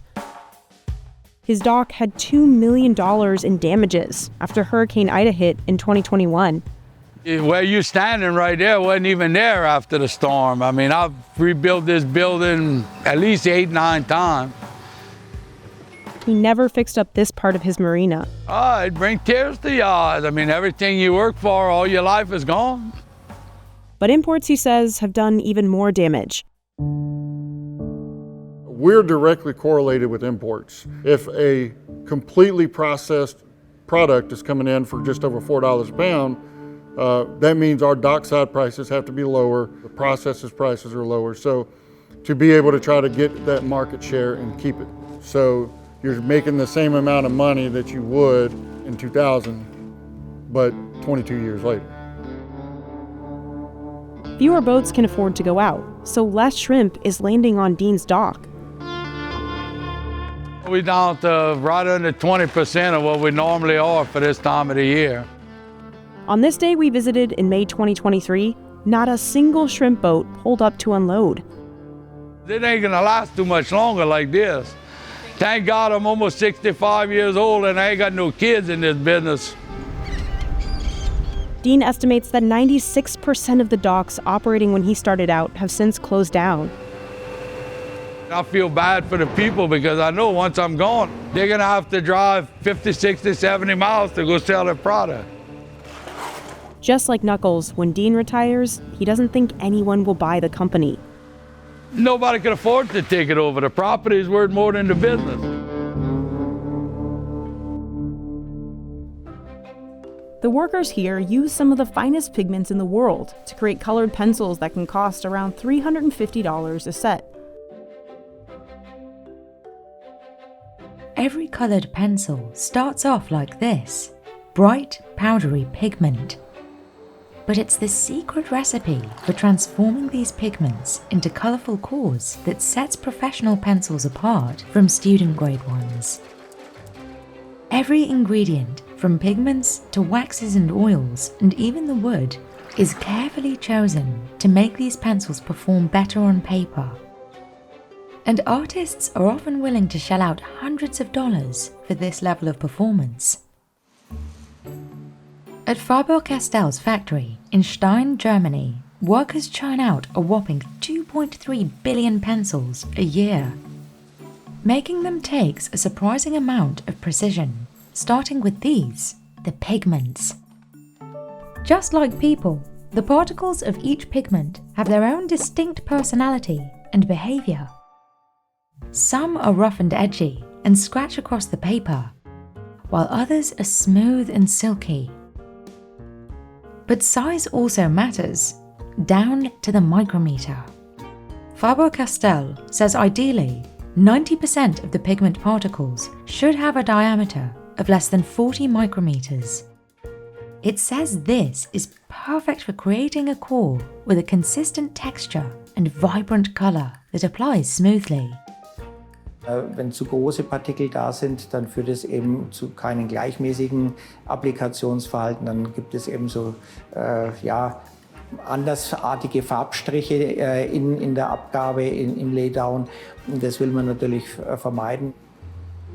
Balancing the pigment's behavior requires adjusting the other ingredients. Unlike cheaper alternatives, professional colored pencils have a lot more pigment than filler. So it's important that the balance of ingredients is just right. The ingredients are top secret, but Gerhard Lugert, a chemist at Faber-Castell, told Business Insider it's a specific combination of oils, waxes, and fillers that binds the pigments. The result is this mixture, dough-like clumps of colour. But each colour has a bespoke formula, because not all pigments are created equal. Wenn man eben eckige oder Pigmente hat, die etwas gröber sind, dann kann man gegensteuern, indem man da meinetwegen den Wachsanteil höher nimmt und das ein bisschen kompensiert. After the mysterious blend of waxes, oils and fillers is mixed with the pigment, it's pushed through this high-pressure machine. The result? Identical pencil-length cylindrical cores. Workers bake the cores in batches to harden them. Then, they dip the dry cores in a melted mixture of waxes and fatty acid derivatives. Faber-Castell's coloured pencil cores are 3.8 millimeters in diameter, making them less likely to break compared to Crayola's 3.3 millimeter cores. The company randomly tests cores from each batch to make sure they won't break under pressure. Quality testers apply pressure to the cores at a 60-degree angle. They shouldn't break until the force is at least 3.3 kilograms. The core's performance is also scrutinized with smear tests like this one. Wir schauen den Farbabstrich an und das heißt, wir vergleichen den Farbabstrich zur festgelegten Referenz, damit eben der Kunde über Jahre hinweg die gleichen Abstriche auf Papier bekommt. Pencil cores made by different brands each have their own characteristics. The wax base of Caran d'Ache's Luminance pencils is soft, so the colour melts into the paper.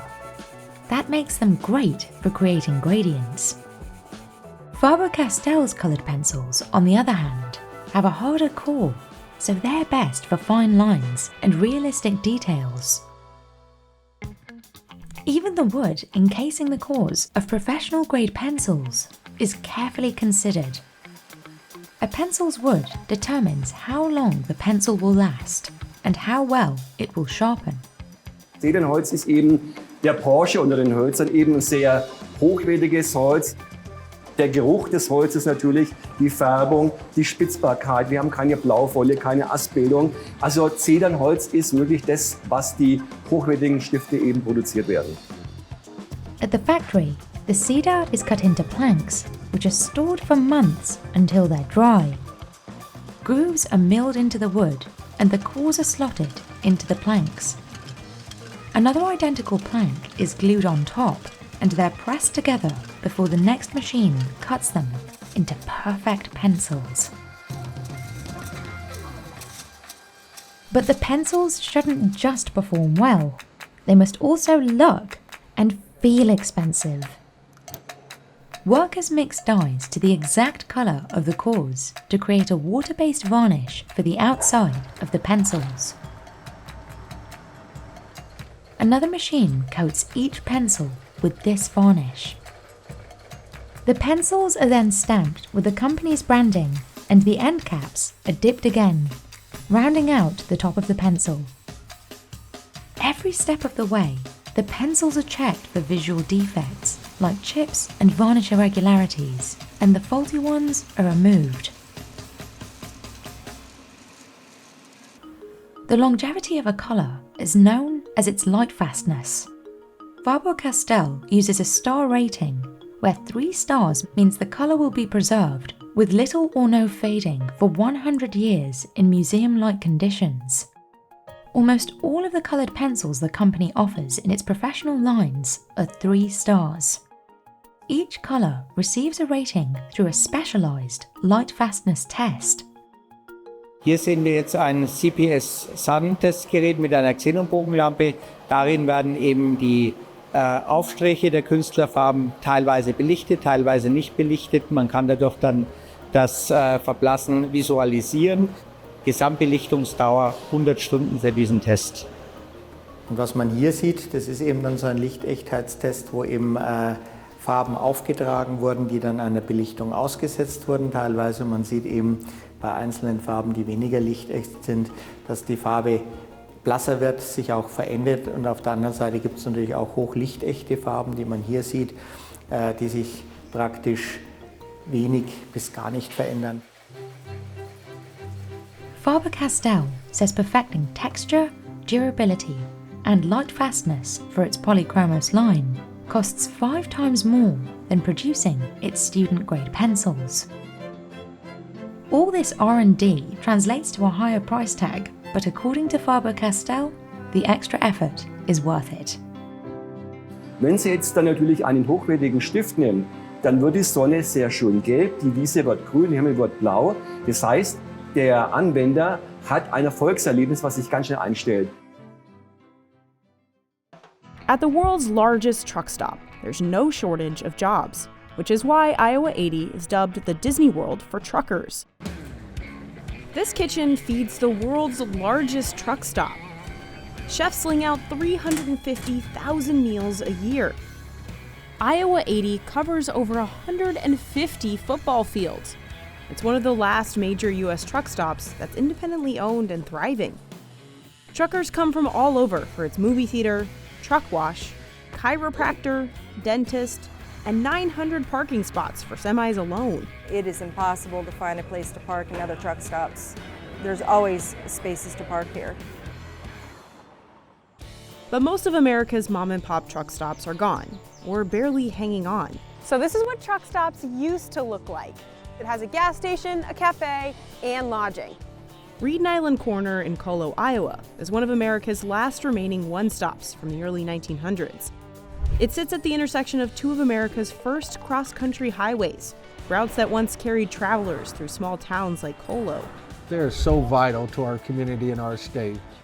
But when the interstate carved new paths around Colo, the once constant flow of travelers disappeared. Now, a few people from the town are trying to save it. We don't have any money. We're starting with 0. So how did American truck stops go from this to this? And as more professional drivers hit the road, why are truck stops so important?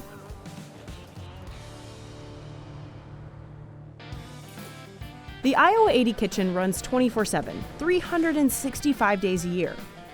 I got there around 8 a.m. on a Friday, just in time for the morning rush. Chefs were slinging out pancakes and French toast to order, making all the food for the 50-foot buffet, and working the omelet bar. There's a lot of calling out to each other, kind of like a rhythmic dance or something like that. They're expecting 600 people today, so chefs tackle prep for lunch and dinner early in the morning too. When we're at full steam, we'll have 20 workers probably today. Bacon is the first thing to hit the ovens. We usually prep up about 60 pounds of bacon for the day. Since opening 61 years ago, Iowa 80 Kitchen has served up to 23 million eggs. Scrambled eggs for the buffet arrive frozen. Chefs defrost the bags and drop them in a vat of hot water to steam. And then we just beat them up with a whisk and then we serve them. Head chef Rick Denny plans out how much food the team will make depending on the day and season. How are you related to the family? I'm not related at all. I've tried marrying in a few times, but they won't let me. My grandfather was the original owner of the restaurant. Chris Hans still uses her grandfather's recipe for meatloaf, a crowd favorite. She chops onions and celery and dumps in spices and tomato sauce for the base of the meatloaf. We got 90 pounds of ground beef here. The three main components is the beef, the mixture there, and then the breadcrumbs. How many years has this been used? 40. 40 years, yep. This mixer's older than I am. This is enough meatloaf to last 2 to 3 days. So chefs portion it into tubs. So this won't get baked until probably tomorrow. We bake 2 off a day. For Iowa 80 Kitchen's size, chefs make a surprising amount from scratch. Like their ranch dressing, with 6 gallons of buttermilk, 60 pounds of mayo, and 9 packets of ranch seasoning. We try spreading it around. Iowa 80 staff also hand bread and dunk their fried chicken, one of the most popular dishes. Come 11 a.m., they flip the buffet over to lunch. Most of the people who stop in to eat are professional drivers who spend months at a time on the road. They enjoy being able to come in and get, a home-cooked meal. It's tiring. We drive 11 hours a day, have a 70-hour work week, and I always stop here because I like to shop, I like the food court. It's one of my favorite truck stops. A lot of people eat 3 decent meals a day. Well, we're lucky to get 1. Jerry Lenander has been driving a truck for nearly 50 years. The Iowa 80 is the real deal. I mean, you can sit down for a home-cooked hamburger steak meal. But there's a lot more than food here. We have a movie theater. We have a driver lounge that has a big TV. We toured the space with Lee Mayer, the founder's granddaughter, and the 3rd generation working here. Our philosophy is that when our customers are at home, they should be with their family, not running all these errands or doing laundry, getting a haircut, things like that. There's also a gym, a chapel, and 24 private showers. There's even a dentist on site. If they're having an emergency on the road, they're not going to be able to pull their truck and trailer into, my dentist office, in a town. They still have the mom and pop feel, and it's kind of out of the norm. You can get your truck washed, your dog washed, or your vehicle serviced. It's a trucker's truck stop, trust me. So you said that we can, thank you, order anything all day, right? Thank you, yes. 24 hours a day, breakfast, lunch, or dinner. This is a lot on the menu. I know, it's a big menu. Meaning you can get this giant breakfast plate at 3 p.m. like we did. Okay, so you said that this is a fan favorite. Oh yeah, the Hungry Man, big deal. People finish this? I bet they do. I don't know that I've ever seen it, but here we go. Big dudes coming off a truck with a huge appetite after 10 hours of driving. I could see this being a fan favorite for sure. Yeah. Okay, I actually think I like the sausage better than I like the bacon. The pancakes, though, they're made with sweet cream instead of buttermilk. And they had the perfect amount of tang to sweetness. That's the best thing on the table because there is a crunch. Even with all the syrup, there's a little crunch. But gooey in the middle. Rivaling those pancakes was the meatloaf. Gotta get a lot of gravy. let me get a good bite. Cheers. Our meatloaf, cheers. It feels like when you're a kid and your mom makes meatloaf. Mm-hmm. That's not a joke. Midwest, just coziness right there. We did come here a lot of Sundays after church with my grandparents. So yeah, this is like home cooking for me. Aww. Prepping footballs for NFL and college games is a job in itself, and one that can get dirty. Dan Colson's job is to break in new footballs for quarterbacks on NFL and college teams. He uses conditioners, heat guns, and mud from New Jersey riverbanks. Getting the leather the way you want it to is an art form in itself. But just a few decades ago, pro players couldn't always use these customized footballs in games. Then, in 2006, Tom Brady and Peyton Manning helped convince the NFL to change the rules. That inspired teams across America to start testing new ways to customize footballs too. But getting one ball ready can take days, so some teams hire outside specialists like Dan. Today, he and his wife Emily work out of their home in Bayonne, New Jersey, slathering thousands of balls per season, even for the Super Bowl. It smells like a swamp down here. It's terrible. So why do some teams spend tens of thousands of dollars a year on mudded footballs? And what does it take to get them all to the field? Dan started Gridiron Football Prep in 2021 after losing his job at Wilson Sporting Goods. He's in the middle of 48 balls for Ohio State, the country's most valuable college football program, worth roughly $2 billion. They've really championed this process of really making a ball that is conducive to their quarterback. So what we do is we'll get the ball, come over here, we'll get our brush that we use. So you want to brush in circles because the grain of the leather might be slightly different per panel. What you're doing is you're kind of opening the pores of the actual leather itself. Dan applies his own custom leather conditioner, which adds moisture and grip.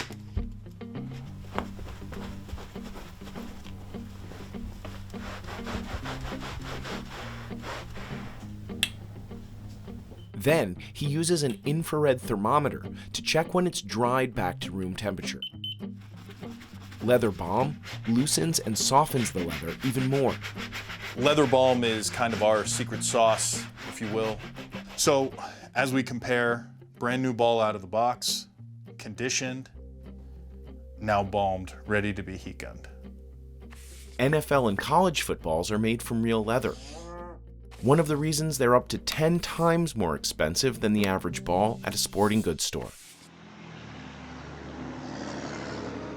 Horween Leather in Chicago has made leather for nearly every NFL and college football for the last 70 years. People ask me who I'm rooting for in the Super Bowl, and it's always the ball.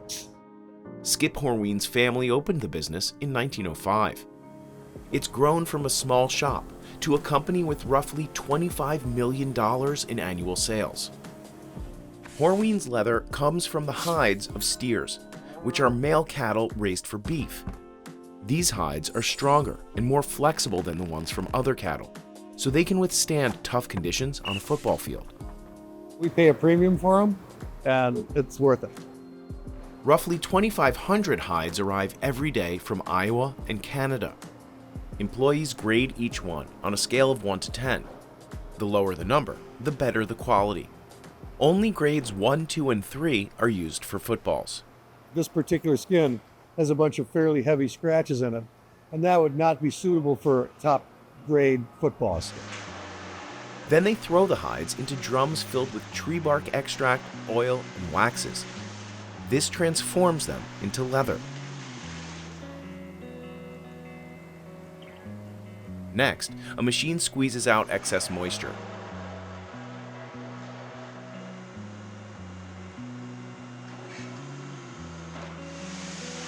Then workers throw the hides onto glass panels for 4 hours to dry. So this whole thing is a giant hot air dryer.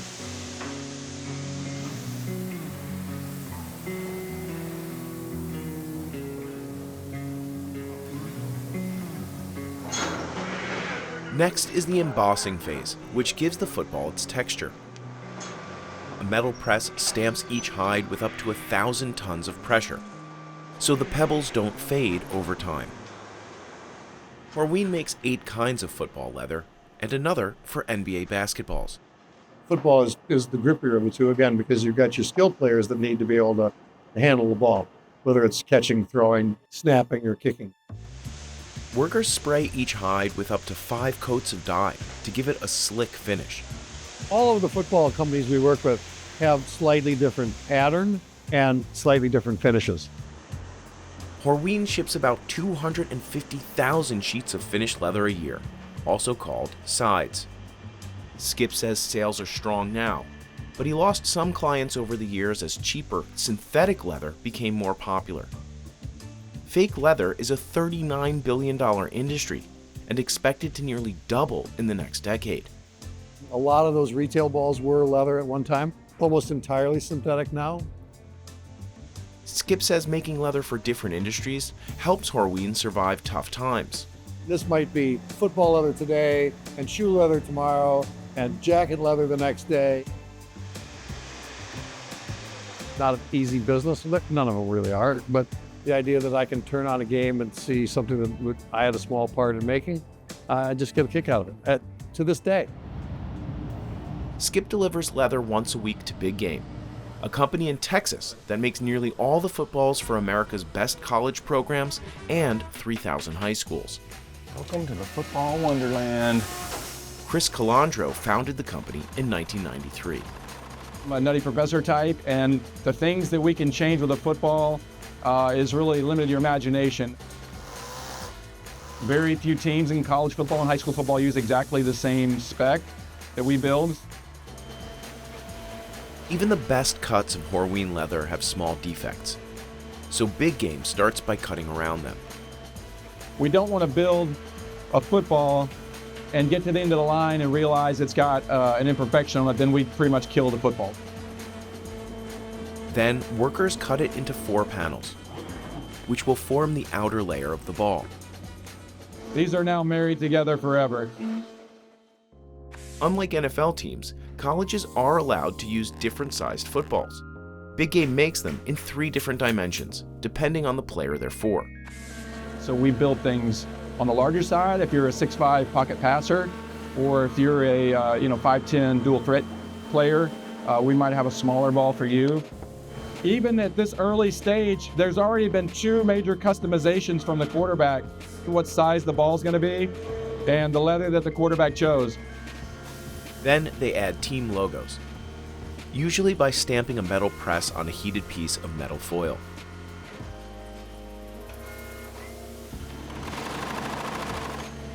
After some extra fabric and stitching, the panels are done. But right now, the football is inside out, and it has to be flipped around by hand. If you do it the wrong way, you damage the ball. Rodney's doing an outstanding job. It is as much about technique as it is about strength. I recently beat Rodney in an arm wrestling contest. Laces come in multiple textures and have to be added by hand too.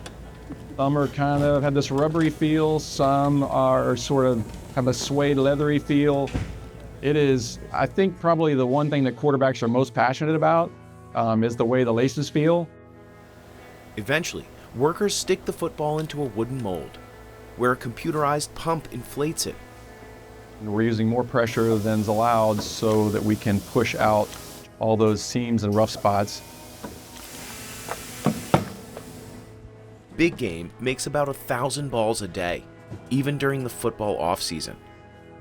For $10, an employee will spend a few hours conditioning a ball to make it feel broken in. Some little things to help get the leather to feel great, like a nice pair of shoes or a bag or something. But Dan charges up to $70 per ball because they're customized for specific players. How do you grip the ball? What do you like on the ball? Do you want it tackier? Do you want it softer? Do you want a combination? Ohio State, his biggest client, flies him in each season to meet with coaches and quarterbacks. Ultimately, it comes down to the quarterback, but there are a lot of people that are going to have say in it because they want to be educated, they want to be on top of it. After Dan's done softening the leather, he applies heat. This causes the leather conditioner and balm to bake into the ball. Too hot, you're going to burn the ball and dry it out. Not enough, it's going to be a little gummy. We found that sweet spot around 650, 700 degrees of a heat gun itself. Then he coats the ball in mud, which blends all the layers and helps protect the grip from rain or sweat. And again, bring out that richness color that so many people like. I like doing it by hand, making sure that it's completely being more or less massaged into the ball and spread evenly throughout. Ohio State specifically will ask to try to keep the stripes as clean as possible so we don't mud over those stripes. That's not for everybody. Dan himself collects this mud from New Jersey riverbanks. You really want that milkshake, thick milkshake-like consistency. This is also the smelliest part of the process. It's an awful smell, specifically if it's raining outside and it's more humid. It's an acquired smell. I wouldn't invite people off the street to come smell it who aren't used to it. Sometimes it makes you question why you are working from home, but at the end of the day, it's a sign that we have a lot of business and it's thriving. He lets the mud dry for at least 12 hours, then brushes it clean. An electric brush wheel gets deep into the ball's crevices. You can just run the ball on the wheel itself, get that dust off. Then one final layer of conditioner. There's always those little frustrating dust spots. This helps just get that off so that it gives it a really clean, finished look. Now, the 36-hour process is done. You can feel that tack, but it doesn't have any residue on your hands. Then they box the balls up and ship them. Shout out to Ruben at UPS and Keith, my guys. Summer is Gridiron's busiest season, but demand stays high throughout the year. The amount of footballs depends on the weather. Rain will kill a football. Usually a good equipment manager will have 24 to 48 footballs ready to go, and then they'll always send me 24 more so that they're always replenishing. Back in 2005, NFL quarterbacks couldn't use their own footballs in every game. The home team supplied all the balls, so visiting quarterbacks were stuck with whatever they were given. If I have a ball and I have my hand on the ball and it, maybe that index finger is slipping a little bit or that thumb is not secure, right? That's what you're going to be thinking about. Then in 2006, Tom Brady and Peyton Manning helped convince the league to change the rules, allowing all quarterbacks to use their own footballs on offense. This eventually inspired college programs like Arizona State to take football prep seriously too. The team needs 80 footballs for just one practice, and it's essential that every single one is broken in. For official games, the team's equipment manager, Arthur Huzard, selects 12 of the quarterback's favorites. We give those 12 footballs to the referees, and the referees check them, mark them, and make sure we can play with those. But do these mudded footballs really make a difference? Dan thinks they can help keep players focused on the game itself. You put on a pair of shoes, you know they're comfortable because you're not worried about them. So our goal is to have them never think about the security of the football. When it's in their hands, it's to what they want it to be. But he says he can't substitute for game preparation. Guy throws a perfect spiral in the corner of the end zone. He probably threw that ball well before he had a ball prepared. But if there's a comfortability to him, hey, maybe I had something to do with it. The strangest preference I've ever gotten is somebody who literally told me that the ball smelled funny and that it bothered him when he had it up on his, ready to throw, and that he was wondering if I could do anything to help him with that. So we got creative and we literally put essential oil in the mud and we're mixing it in so that it had a nicer aroma to it. Cafeterias were once a culinary staple of the American South, and even though running one is hard work, some owners are aiming to mount a comeback. This 70-year-old cafeteria feeds 5,000 people a week.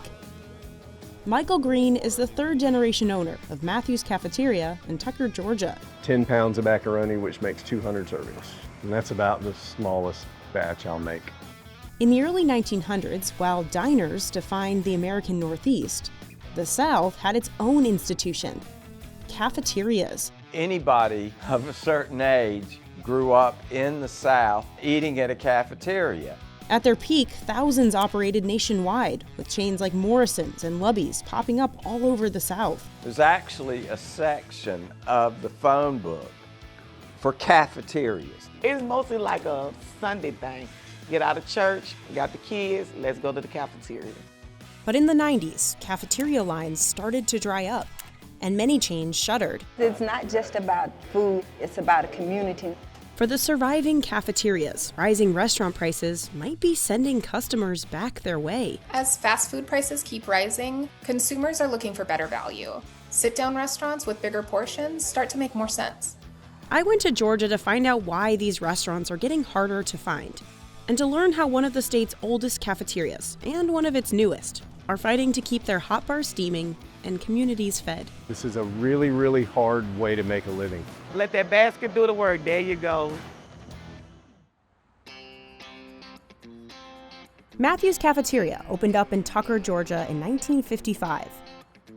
At the time, the Atlanta suburb was becoming a manufacturing hub, and workers stopped in on their lunch breaks. To the basement. Michael is still serving them many of his grandfather's original dishes. We don't even write down recipes. There's nothing written down here. Like these biscuits that Chef Maria has hand-mixed and cut for 24 years. The mac and cheese was Michael's grandmother's recipe. Her macaroni was spongy. It was casserole-like. This is gonna be a bit overcooked in some people's eyes, but that's how my grandmother did it. Al dente is not a Southern American word. We are not cooking this al dente. 10 pounds of pasta, 8 pounds of cheese, which is the perfect ratio, I think. Looks like a lot of milk, but this is a lot of macaroni. You gotta learn to be ambidextrous in the kitchen or you will wear one arm out, I can tell you that. On the other side of the kitchen, chefs tackle a crowd favorite, the chicken and dumplings. She's cutting them now and letting them toughen up just a tad. It just gives them a little more resiliency when they go into the boiling broth. Michael's juggling a massive scale, with 100 items on the menu each week. He also has to choose dishes that'll stay tasty for hours on a steam table, a classic cafeteria feature. Take this rice, for example. Michael steam cooks it like you would pasta, with extra water. That way it stays fluffy. Michael's also working within the confines of a cramped, nearly century-old building. It was not built to be a restaurant. Some of my relatives lived here at one point, then it was a general store. Instead of running food up the narrow steps of the restaurant, chefs rely on this old dumbwaiter from the 1950s. And the dumbwaiter was not electric at first. It had counterweights. It was done by hand. Better than walking it up the steps. But even with this old layout, the staff has to keep the restaurant running for 15 hours a day, from 5 a.m. to 8 p.m. They open that early for the factory workers who start at 6. It fills a void for people, you know, nowhere else to get breakfast. Do y'all come here often? It's been going on 50 years. Even a little breakfast club, I love it. Unlike buffets, which usually charge a flat fee for unlimited food, cafeterias charge per item. As you slide your tray down, you pick what you want and pay for what's on your plate. Look at this spread. What's really impressive is all of this was like less than $15. Look at this. So you have the nice crust on the outside, but it's soft and pillowy on the inside. I mean, come on. It's so good. This is like a three-handed job. And some biscuits and gravy. Oh my God, look at the sheen on that. That biscuit stayed crunchy. I feel like they figured out the science of still being yummy, but sitting out. I used to stop at cafeterias on road trips when I was a kid, and this feels very familiar and very homey. Even though I just got here, I just feel sort of like wrapped up in this coziness of a giant biscuit sandwich and a big pile of sausage gravy.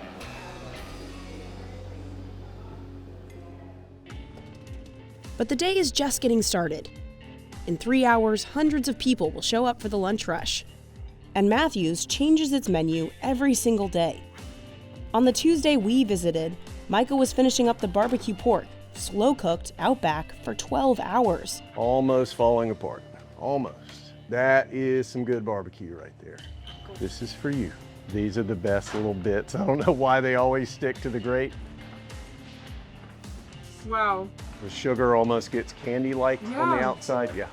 That's a beautiful crust to it. Friday is for his wife Jenna's chicken and rice casserole. It was so good that we added it to the menu, and I took it and multiplied it by 1,000. I mean, literally. Michael actually met his wife here 14 years ago during a lunch service. On the other side of that pole is a plaque that says, where Jenna met Michael, and that's where I proposed to her. But it's not just his wife who has kept Michael coming back all these years. I hated this place as a kid. I didn't want to go to work in the summer. My friends weren't working. They were at the pool. And then you get old enough to listen to people when they tell you how special, for whatever reason, this place is to them. And now I get it. Gotta get a spoon. I love to cook. The steam, the sounds, the smells, the energy, and the people I get to work with every day. I love these guys, I do. Hey. Sorry. Love you, man. I was even more impressed with the lunch menu. Can you hear that? Nice and crispy. The chicken is still tender inside. Next up, I'm gonna try these chicken and dumplings. Oh, that's so cozy. And they let the dumplings firm up so that there's a nice kind of like chew to them. My favorite thing on the table? That mac and cheese. Yeah. Slaps. That's like childhood mac and cheese. I can see why this is one of their crowd favorites. Both of these trays for myself and my camera guy were $47, including desserts. Look at that crust. And then strawberry shortcake. That's really good. It's pretty impressive that so much of this is made from scratch, because it's not like that big of a kitchen, you know? And I wasn't the only one enjoying it. Retired police officer Mike Reagan comes in with all of his friends from the force every week. It's kind of like a community gathering place in Tucker. Tucker's still got that small family feel, like small town. And when you come in here and eating, a lot of people, you might not sit and talk to, but they always say, hey. They always say hi. That community feel is part of why cafeterias were so successful to begin with. But they didn't start in the South. The earliest recorded one popped up in New York City in 1885, right across from the stock exchange. Brokers ate and then paid for their food on the honor system. In the 1890s, at an exposition in Chicago, the restaurant style was named cafeterias, borrowing the Spanish word for coffee shop, cafeterias. In 1906, the first California cafeteria chain, Boo Brothers, opened up. By 1927, it had 6 locations in Los Angeles and was nicknamed the Cafeteria Trail. Then the cafeterias started taking over the southern U.S. They fit the old-fashioned home-style cooking already preferred in the region. Their audience only grew after World War II, as the South urbanized around textile mills, car and airplane factories, and shipyards. Cafeterias became a go-to for workers who needed cheap, filling meals on tight schedules. The food was on full display, cutting down on customer complaints. Things were cooked in bulk to bring down the cost per serving. And the line was set up so high-margin sides like desserts and salads came first, encouraging customers to load up their trays before reaching lower-margin main dishes like meats. Morrison's opened up in 1920 and would become one of the biggest cafeteria chains in America, followed by chains like S&S in Georgia, K&W in North Carolina, Piccadilly in Louisiana, and Lubby's in Texas. On Sundays, southern cafeterias filled up with families after church. Get out of church, got the kids, let's go to the cafeteria. By the 1960s, cafeterias were all over malls, downtowns, and shopping centers in the South. But there was tension brewing. Cafeterias were segregated in the Jim Crow South. In 1961, protesters staged a sit-in at the Anamod Cafeteria in Oklahoma City. In 1964, dozens of Black Tennesseans were arrested for protesting a whites-only Morrison's in Nashville. The chain didn't change its whites-only policy until after the Civil Rights Act was passed, banning segregation in public spaces. Soon, cafeterias faced big competition from fast food. By the mid-70s, McDonald's and Burger King had hundreds of locations. They were cheaper than a cafeteria line, and they had convenient drive-thrus. And they have buying power. They can offer a sausage biscuit for $1. I can't. It's like the mom and pop hardware store competing with Home Depot. Cafeterias also felt pressure from casual dining chains like Chili's and Applebee's, which expanded rapidly in suburban America in the 80s and 90s. Then mall traffic began to slow, drawing up the dependable crowds that had sustained cafeterias for decades. Many cafeterias tried to cut costs, switching from fresh ingredients to canned and frozen ones. But they lost loyal customers when the quality worsened.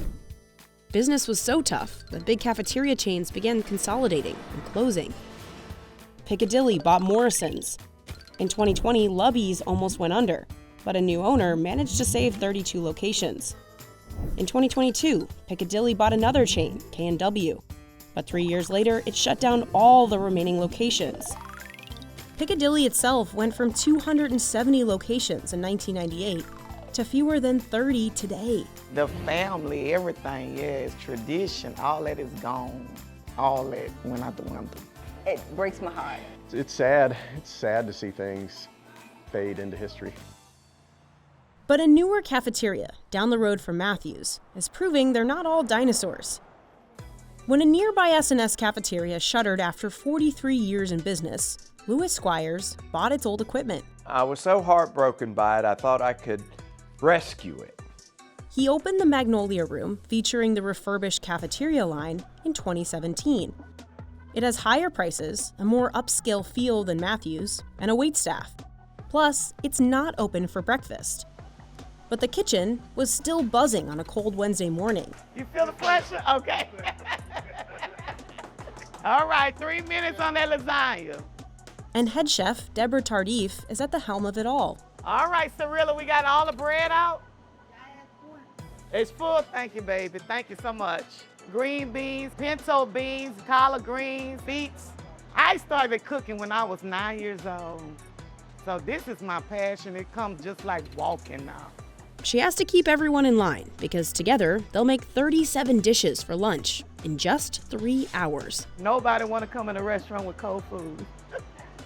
I want them running, and as you can see, they run. They run. On one end of the kitchen, cooks chop all the fresh produce for the salad bar and stewed vegetables. 2 people work the fryers, dropping in okra and chicken. Deborah's right behind them, singing out instructions. Now shake it. Yep, let that basket do the work. There you go. Voila. Over in the bakery section, chefs whip up cornbreads and pies, piled high with meringue. This kitchen might look like a well-oiled machine, but before opening the Magnolia Room, Louis didn't have any restaurant experience. He worked at Macy's. I don't know how to cook. I mean, I don't like cooking. I don't enjoy it. But when he noticed that a nearby S&S was selling its old equipment at a discount, he got into the restaurant business. It was a fire sale. I got all the equipment for $24,000, so it was a steal. To duplicate it today would be about $200,000. And it was a huge gamble. Foolish looking back on it. I didn't realize how horribly complex restaurants were. So the journey all along, at least in the early days, was, should I keep doing this or not? Should I just fold? He chose a shuttered dinner theater as the site of his new restaurant because of its size. It was hard to find a building that could accommodate a stainless steel 50-foot serving line. It is 2 25-foot long sections. And the poor thing arrived and it was just sitting on its side like 2 sections of a beached whale. It broke my heart, but now look at it. It's back alive.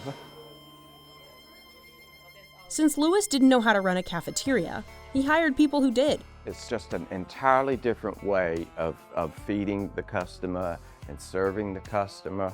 And you need people that have had that experience.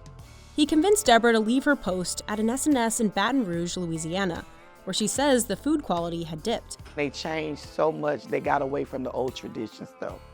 Nobody didn't want that. Less guests coming in, less hours. Lewis found server Sherelle Summers at another S&S in Atlanta, and waitress Tanisha Williams from a Piccadilly in Atlanta, where she worked for 23 years. You're gonna get my tray? It's pretty heavy though. Oh, I know. I can help. Look at her. Doesn't even flinch. No. Thank you. Yeah, this is a happy place to be. You know I love it here. Yes, ma'am. Some of Lewis's chefs even brought old recipes from former chains, but upgraded them with fresh ingredients. Like the pies got real vanilla instead of artificial, and butter in place of margarine. That's partly why Lewis moved away from the old, cheaper cafeteria model and started charging more. His main dishes on average are 28% more expensive than those at Matthews. Despite the cost, the Magnolia Room has thrived, Lewis says, because it went back to what made the chain so successful in the first place: really yummy food. All of these cafeterias used to have exceptionally good food on the level of what we're serving here, but they abandoned it. But I will always raise the price before I cut the quality. And he says people are willing to pay. How often do you come in here? 6 to 7 times a week. And well, with the price of groceries, I don't see much cost difference. The Magnolia Room's customers aren't the only ones doing the math. When prices rise, people want to feel like going out to eat is worth it. In 2025, U.S. fast food prices climbed faster than casual sit-down restaurants. In a K-shaped economy, lower-income consumers are pulling back on spending, not eating out as much, and higher-income consumers are still going out. But if they're realizing that they're spending $12 to $15 at the drive-thru, they're starting to think, I could just go someplace and sit down and have a better experience for the same amount of money. The brands that are offering bigger portions at reasonable prices, like Olive Garden, Texas Roadhouse, Chili's, they're seeing traffic growth. But traditional fast food giants like Wendy's and McDonald's just aren't seeing the same momentum. And that shift is happening across the industry, not just at casual chains. For the Magnolia Room, that shift is showing up at the register. They do all the work. All I have to do is enjoy it. Nothing in here is canned. Nothing saw the inside of a freezer. Most of the comments we get are that it's an excellent value because it really is the same level of freshness and quality that a fine dining restaurant would order. Just like the cafeterias of the 50s, Lewis's kitchen makes everything from scratch. People can't believe we still do that. We run a very good food cost, we run a good labor cost, and everybody's happy. So this notion that it can't be done in today's world because of the high expense of labor is not what I've found. But were Lewis's claims of quality legit? I put them to the test. First with the fried chicken. That is some crispy skin. I don't understand how they fired that a few hours ago, yet it's still so crispy and so juicy. That chicken was an absolute standout. And look at the size of this piece. I mean, that's a whole chicken. Look at the size of my head. We got the chicken pot pie with the biscuit on top. That's a power move. Instead of dumplings, putting a giant biscuit on top. Look at that crab stuffed catfish. Ooh. Whoa. You get hit with those like really strong Creole spices at the front and then that briny note in the back. Off a cafeteria line. Are you kidding me? Can try fried okra. The only thing Matthews might have won on was the mac and cheese. It doesn't really have the cream sauce that we saw at Matthews. This is more like souffle almost. Considering how much butter we saw go on top, it's kind of silly I'm putting more on, but you know, when in the South. That's that melt in your mouth pillowiness. Oh, it's so yummy. And these sweet potato balls were a surprise home run. Marshmallow, sweet potato, saltines fried together, and a bunch of sugar. I don't think I've ever tasted anything like that. That feels special. So the Magnolia Room's food was delicious.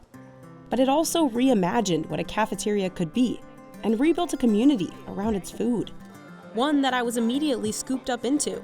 It's just like that you would have cooked it at home. Yeah. That's it. Yeah. But you don't have to cook it. You just come here and let them cook it. Just come here. I met this couple, Mama Eula and her husband, Mr. Maddox, in line, and they invited me to sit with them. Real old auntie. I doubt it. 78 and 75. I'm telling you. Get with the program. What's wrong with you? I'm telling you, Southern food makes everyone look young, I think. When you come in here, it's warm and it's welcome. Yeah. It's like a family.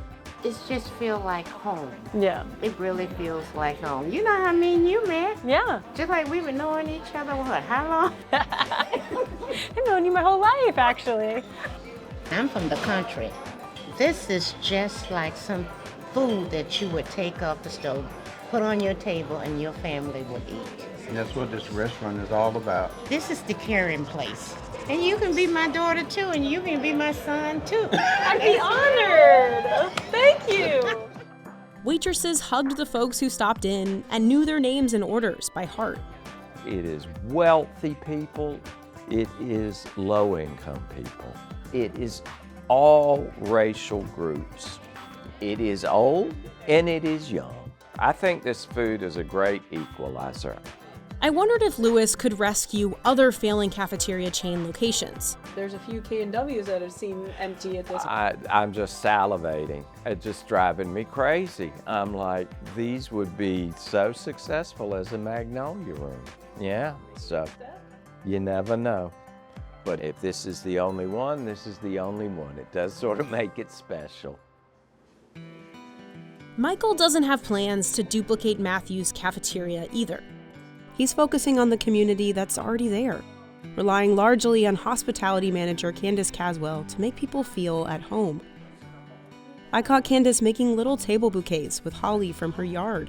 A lot of our customers have been coming here forever, and some of them are alone. Yeah. You know, and they don't have anybody, so it just kind of makes for a homier atmosphere. That's really sweet for you to even think about that. Oh, well, I love people, and you know I have a gift of gab, Abby. Matthew's, frozen in time, has long known that it needs to be ready to serve whoever shows up hungry. Antes no venían muchos hispanos acá, pero hoy sí vienen mucho. Viene mucha gente hispana también. Mucho, mucho, mucho. Vuelven y a veces traen extra gente a comer acá. You know, everything seems in popular culture to come full circle. Bell-bottoms become cool again, haircuts become cool again, and then luckily for us, I think we've hung around long enough to where maybe the way we used to do things is cool again. Magnolia Room and Matthews have held on to something the rest of the restaurant industry is clamoring for. The idea that a meal can still be communal. And for the people who keep coming back, that's worth standing in line for. Don't give up on us. Don't give up on us. If you're ever within range of Tucker, Georgia, and you want to see the way it used to be done in the South, and it's still being done right. There are nannies, and then there are Norland Nannies, who are trained to give the best care under even the most extreme conditions. Imagine if Mary Poppins fought off attackers, or pulled a car out of a skid.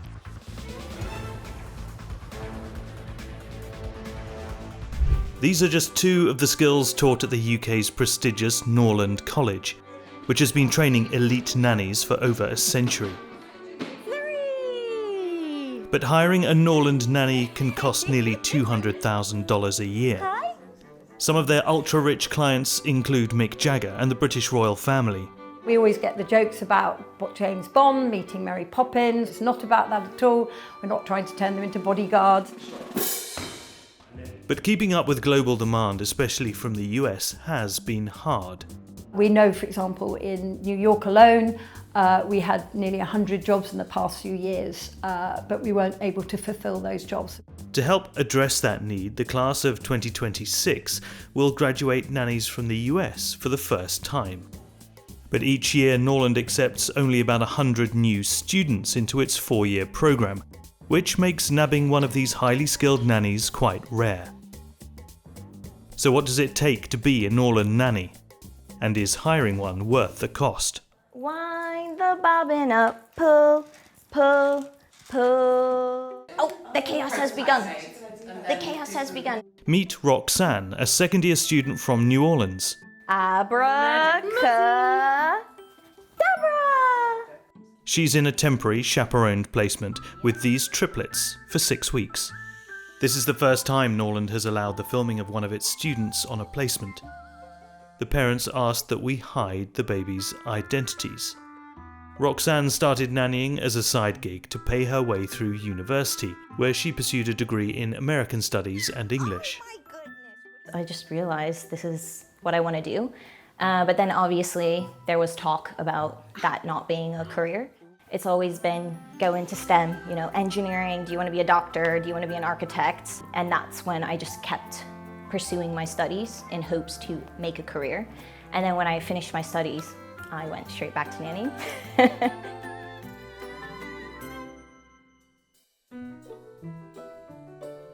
One misconception families often have is that nannies are just glorified babysitters.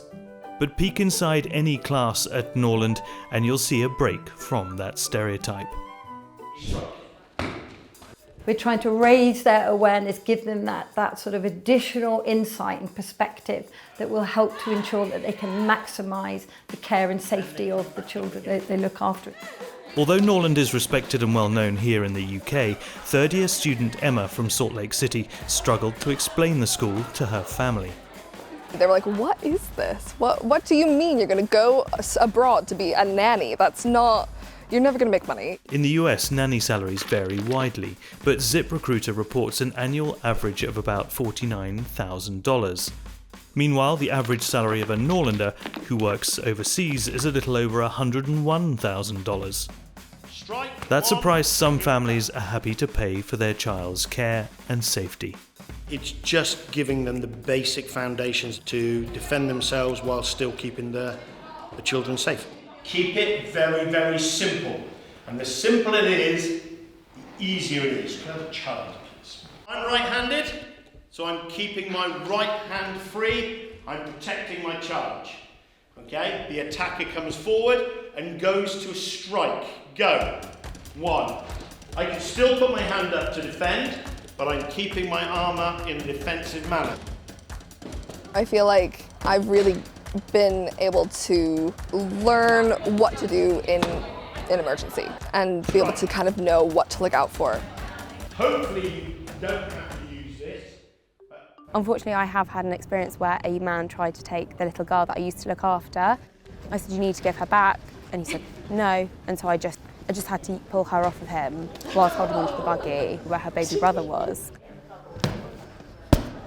It is scary, but that's why I think parents hire Norlanders, because we are given that extensive training for these worst case scenarios. Worst case scenarios like having to control a car while dealing with poor weather conditions and slippery roads.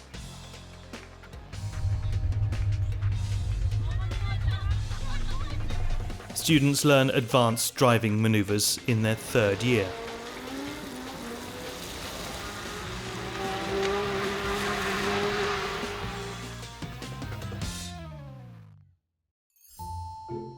The programme also includes 3 years of specialised training and a 4th year of paid employment as a probationary nanny. The training builds on itself over time. Take cooking, for example. In Year 1, students learn the basics. Year 2 challenges them to prepare meals for different dietary needs. And Year 3 has them learn advanced baking skills. The students will even spend 28 hours on a module called Fabric Friend. We were making a fabric friend to help a child through transitions. So that might be going to school, it could be going to bed at night, it could be dealing with their emotions. Nice way to be creative. An entire class dedicated to making a toy might seem excessive, but students also learn the basics of sewing and mending. Sewing used to be viewed as quite old-fashioned, but in today's world of trying to protect our future and sustainability, it's now back in vogue, that whole idea of repair and recycle and so on. Practical skills make up about a third of the curriculum. First-year student Frankie from Charlotte, North Carolina, is starting from square one. Not having worked as a childcare professional, it's been really nice to have the, practice with the basic care skills, holding a baby. Diaper changing is part of the Basic Care Skills module that all first-year students must complete, along with hygiene, first aid, and car seat installation.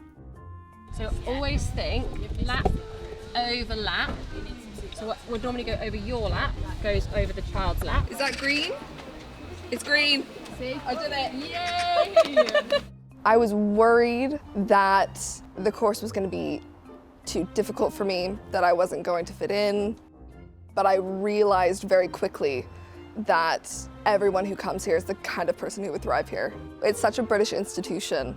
It's got such history and heritage behind it, and it was a big draw for me. The college guarantees paid employment for all its graduates. Norland runs its own employment agency that collects a one-time placement fee from families.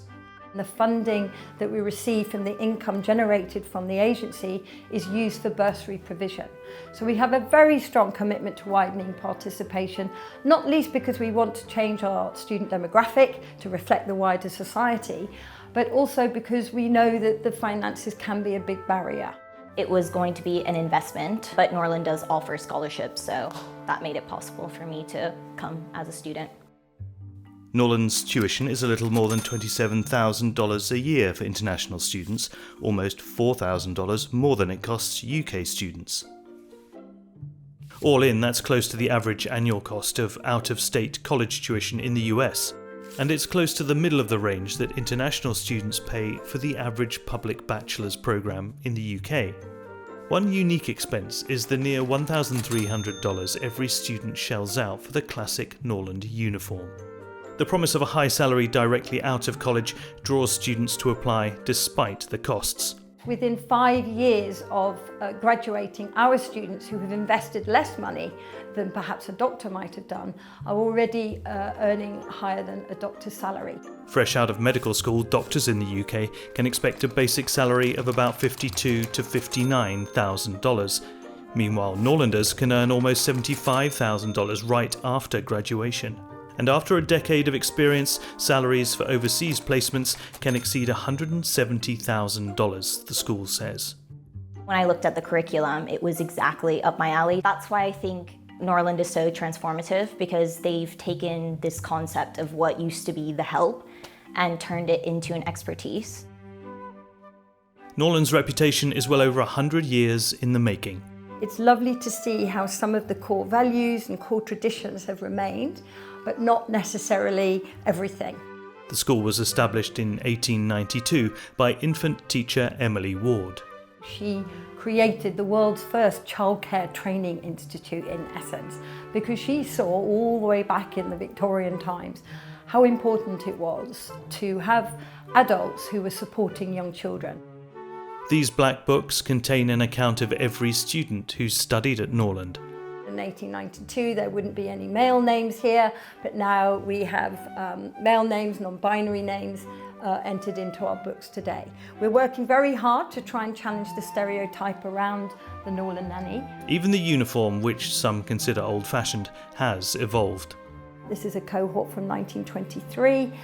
This is her uniform. We have updated it a little bit. You don't have to wear corsets anymore, of course. We've made a gender-neutral uniform as well. We've retained it because, partly because our students really want to wear it.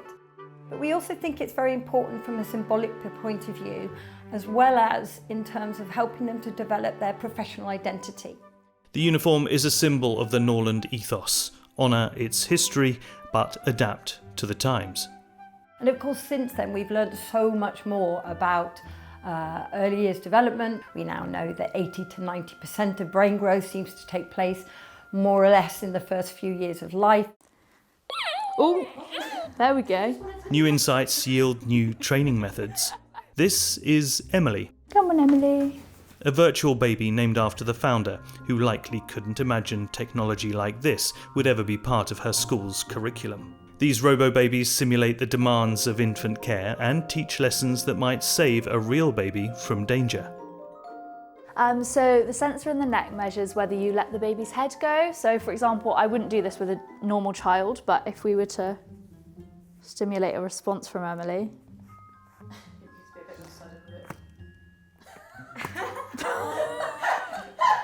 This feels so wrong. The robo-baby is supposed to cry, just like a real one, if it needs a diaper change, is hungry or is too hot. But occasionally, there's a glitch. She apparently has a very good neck. We have made sure that over the last 130 years that our course remains up to date, cutting edge, but we've also retained some of those core values, some of those core traditional skills and knowledge that children have always needed. While some of that knowledge is universal, Norland recognises that the needs of an international family might differ from those of a British one.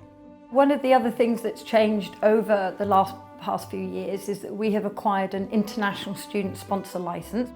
After Brexit in 2020, Norland was required to apply for a student visa sponsor licence to continue accepting EU students. When the licence was granted in 2021, Norland started accepting other international students as well. We know that there are all sorts of different families out there with different needs, different contexts, different cultural contexts and so on. Specifically, about 40% of current advertised international jobs for Norlanders are in the United States. We know that we have a large demand for our graduates in America, but we're not always able to place them there. If we have American students, of course, that's ideal. Despite the global demand, Norland keeps class sizes small. We're not trying to be like De Beers and keep them rare deliberately. The only reason we are so small is because of the cost of the course. We know that if we were able to roll this out and have 1,000+ students a year, we certainly have the interest, but it's not necessarily sustainable in terms of the intense training, the ratios. More personalised instruction for the nannies means more personalised care for their charges. Roxanne's placement with the triplets will put everything she's learned to the test. You think, okay, do I have enough limbs to do this? And then you get innovative. Invention is ready. To rein in the chaos, Roxanne uses a childcare principle called attunement. So really being connected to the child, really understanding their needs, not just from a basic level, but an emotional level. And I think that has definitely been what's been so helpful in these challenging moments. And even just looking them in the eyes can calm them sometimes. Good job. Well done, you. You try to be organized, but then you have a million trillion other jobs that you literally have to do. And then you're like, oh, this, and then I have to do that. You have to have that spontaneity. I'm equipped to be able to advise people. I know what's happening neurologically. I know developmentally what's happening with that child. And it's science. It is science. And I think that's where it's something profound, and actually I feel proud. And I'm like, yeah, you know, I'm gonna be a Norland nanny. Most people who train to guard the tomb of the unknown soldier don't complete the program, making it one of the most coveted assignments in the U.S. Army.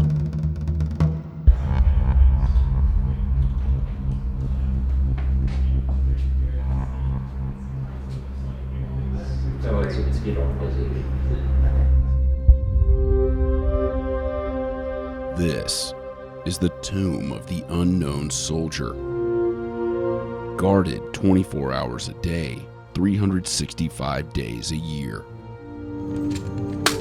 It's one of the most exclusive assignments in the Army, and one of the most difficult to attain. 19-year-old Private Joshua Beckman is about to take the uniform inspection test. It's one of 5 tests he must pass to earn the coveted Tomb Guard Identification Badge and officially become a Sentinel. Only 735 Tomb Guard badges have ever been awarded, making it the second rarest badge in the Army behind the Army Astronaut Badge. The The active sentinels inspect every detail of Beckman's uniform using a micrometer measuring down to the 64th of an inch. Passing the test will move Private Beckman one step closer to becoming a sentinel.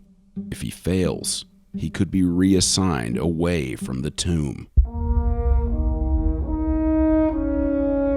Every year, about 4 million people visit Arlington National Cemetery near Washington, D.C. Every day, they pay their respects at the tomb of the unknown soldier. There is this weird feeling that you get when you get out there. You have this feeling of bliss that's kind of hard to describe. You know, only a select few get to actually feel that. The tomb honors unidentified American service members who died in combat. For in death, as in life, an American needs no name to make him great. Dedicated in 1921, the tomb contains the unidentifiable remains of 3 American soldiers killed in combat during World War I, World War II, and the Korean War. Tomb guards watch the tomb in all weather conditions: extreme cold, heat, and rain. Ladies and gentlemen, may I have your attention, please? I am Sergeant Johnston of the 3rd Infantry Regiment, United States Army. Guard of Honor, Tomb of the Unknown Soldier. The ceremony... Sergeant Kaylee Johnston is the only woman currently serving as a sentinel at the tomb, and one of only 8 women to ever earn the badge. Present arms. What is that like? It's an experience. I don't feel any different than the guys that are here and that do the job, but it's definitely a realization when people are like, wow, only 8, and then I kind of take a step back and I'm like, yeah, wow, I don't realize such an impact that I have on like young women and stuff in the military or just civilians that come here and see, so. Ready? Pace. Was it hard to get to that sentinel role? It was, yeah, it was very hard. There was times I didn't think I would make it or if I didn't have it in me, but yeah, I definitely like pinch myself every day that I'm here, so. How does it feel that that's up there? Amazing. So it's a huge honor to be part of this board. I mean, the other soldiers that I've met throughout training, all the old tomb guards have come down and talked to us about everything. It's absolutely amazing. I can't wait to come down in the future with my children and show them the board. Before they become sentinels, soldiers train for 6 to 9 months. With a 90% attrition rate, those accepted are allowed to guard the tomb on a temporary basis while they train and test to become sentinels. In the tests, tomb guards are evaluated on their performance guarding the tomb, an exhaustive amount of tomb knowledge. When did the unknowns receive the Purple Heart? 7 August 1976. And their uniforms. It all happens here, inside the tomb guard quarters, where Private Beckman is preparing for his uniform test to be graded by Sergeant Johnston. So seeing that, I know what he's going through, so I do think about that when I'm grading him. But I don't miss that feeling. I don't miss the nerves of the day. They never go away, never. Tomb guards in training start the day with a weapons strength test, simulating the ways they'll hold the nearly 12-pound rifle while guarding the tomb. A lot of the reason we do the weapon strength is because even if you go to the gym all the time, it's awkward. You could lift 100 pounds in the gym and not be able to hold the rifle properly, sir. So the weapon strength really does build that endurance and the weird little small muscles that keep the rifle centered.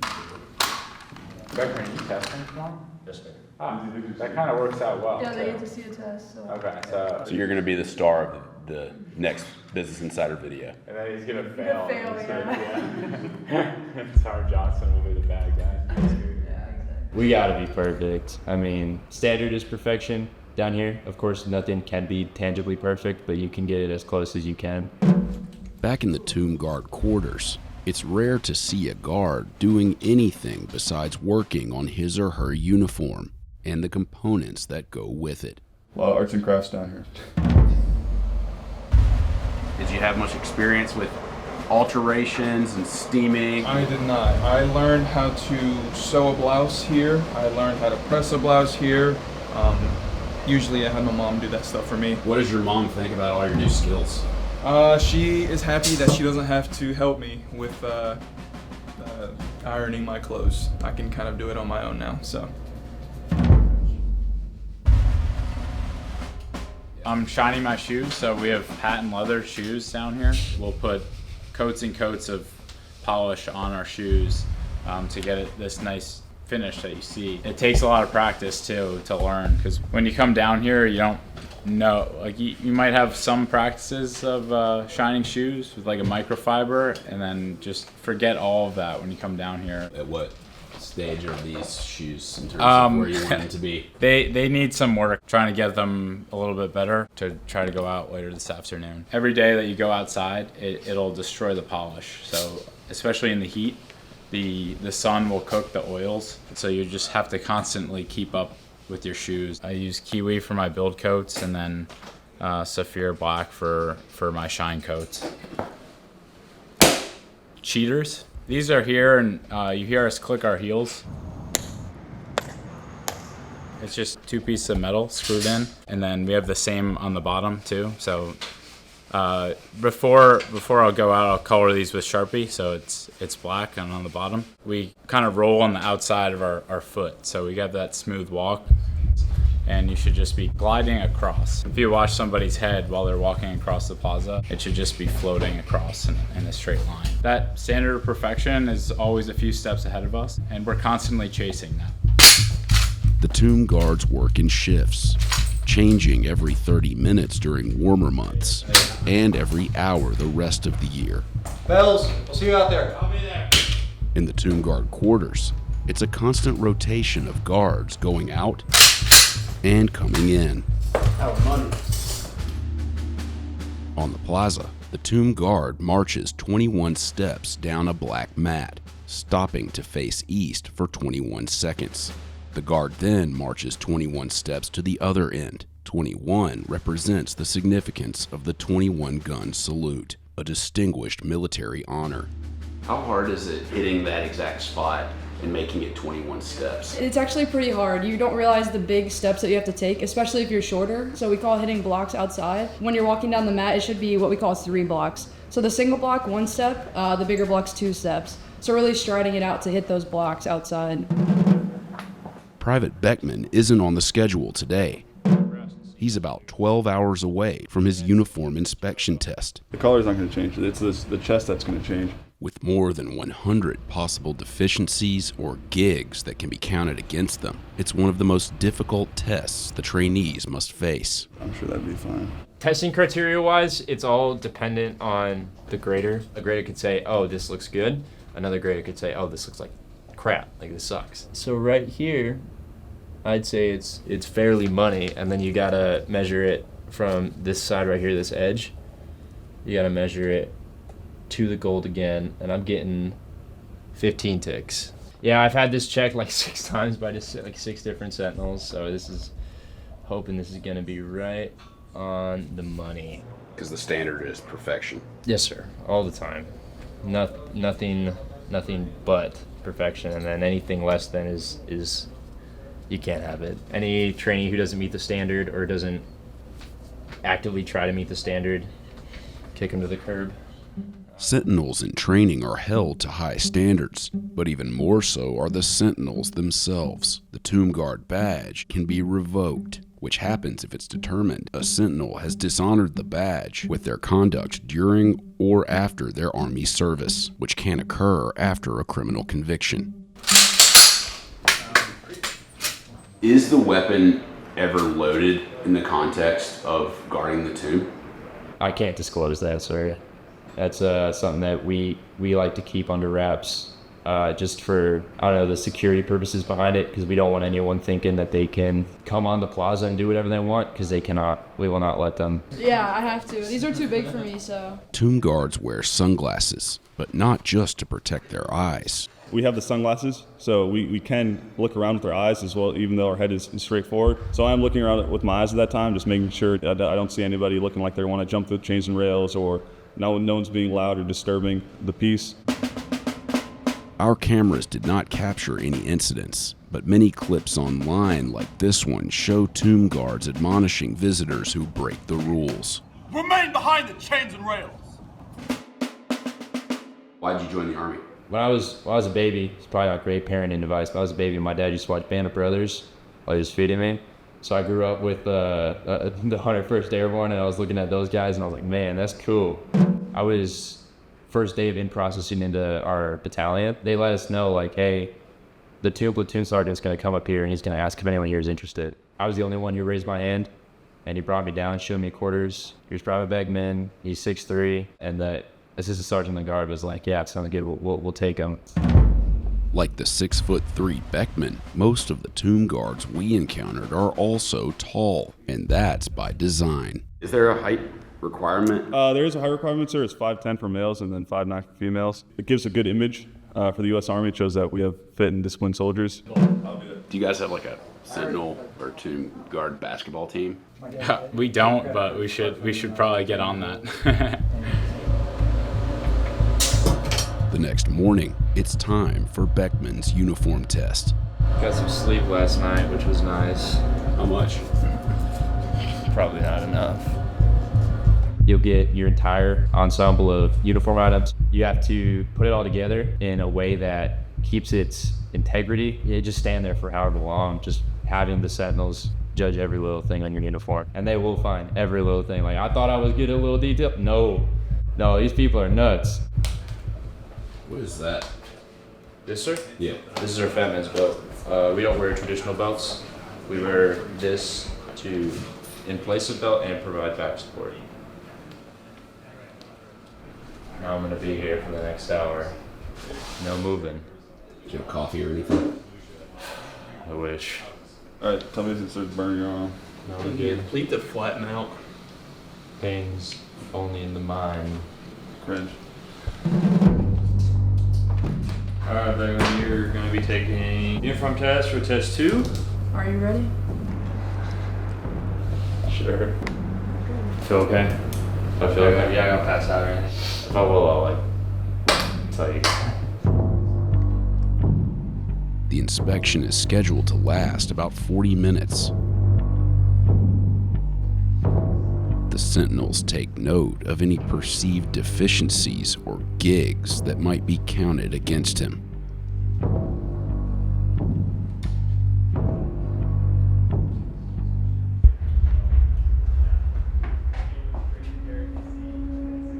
At about the 35-minute mark, Beckman appears to feel faint.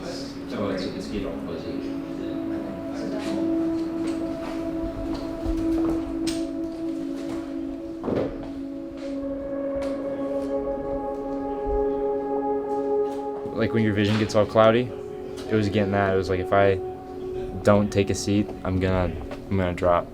And then I'd face plant into a table, and that would not be very tomb guard of me.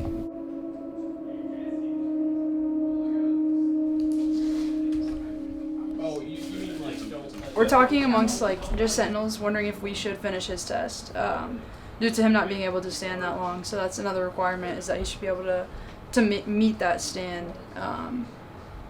So yeah. What happened? He just is feeling lightheaded, feeling a little dizzy. That's a major. We're probably going to cancel the test at this time. Yeah. And then he'll be able to test again at a later date. But I mean, it's probably unsafe for him to go out the door later today, and that's part of the testing requirements. And then, let alone just, he didn't stand. I mean, that's one of the major things. He had to stand at attention for that time. So he's a major gig at this time.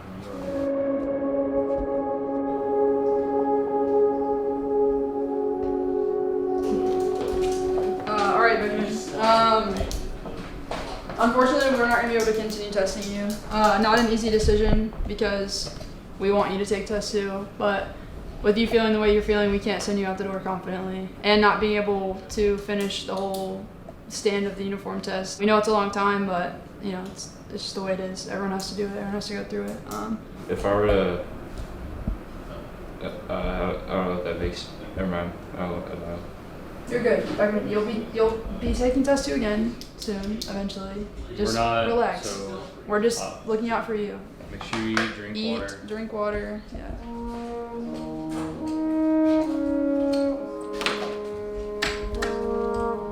Just go straight back and change.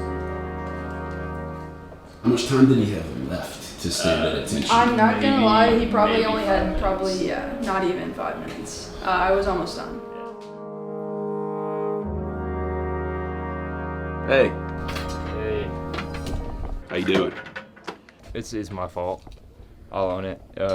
I should have taken more time for myself this 4-day and eaten and done more to prepare my body, not just focus entirely on the uniform. But failure happens. This place, failure is very common. So being able to reanalyze it, come back in it next test with fresh sense of things I need to do we're gonna be good. We're gonna have a good test. So Sergeant told me that you only had about 5 minutes left of standing at attention. Definitely failing sucks. It's not something that anybody says they like doing or that they enjoy, but I'd rather fail at the beginning and know what I failed at and then come at it better than, let's say, I already get the entire way through the day, get everything done, and then fail. After failing the uniform inspection, Beckman will not walk as a tomb guard for the rest of the day. Forward! Hola! Instead, performing duties like moving a chain to allow the guards to enter and exit the plaza.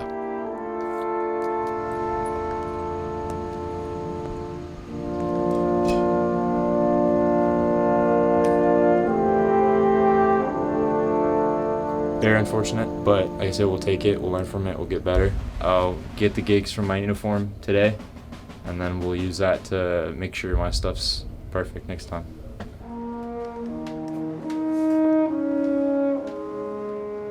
"40 days later, Beckman got his second chance. This time, he passed. He's back on the plaza, guarding the tomb. And his journey toward officially becoming a Sentinel continues.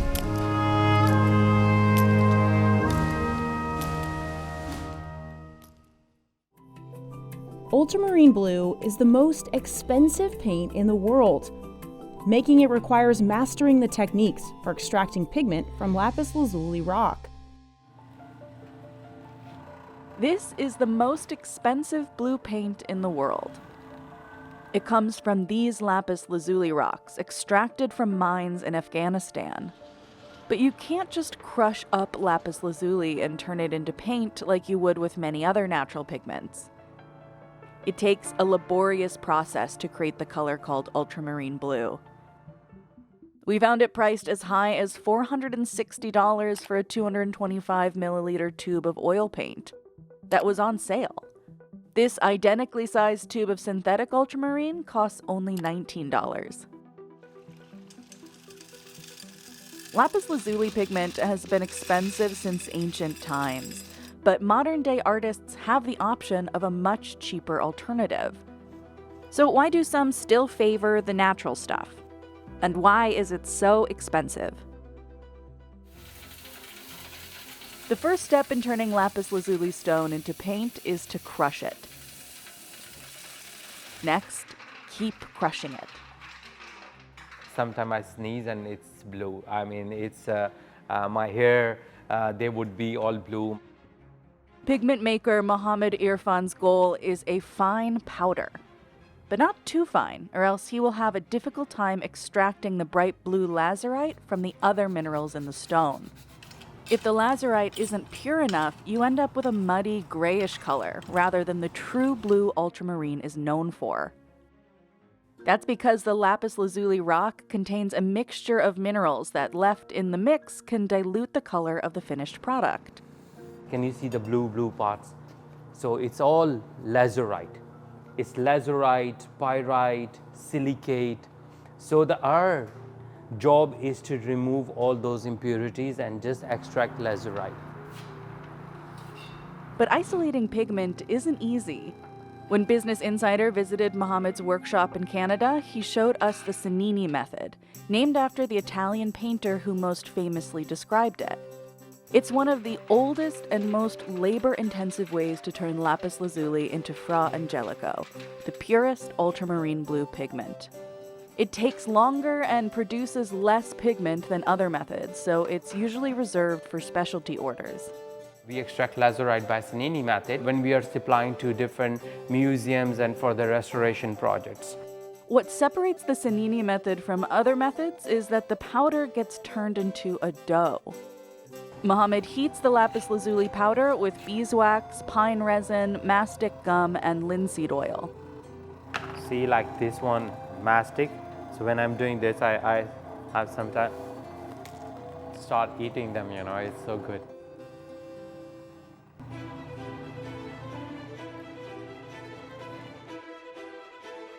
Traditionally, the mixture is stored for a week and kneaded every day.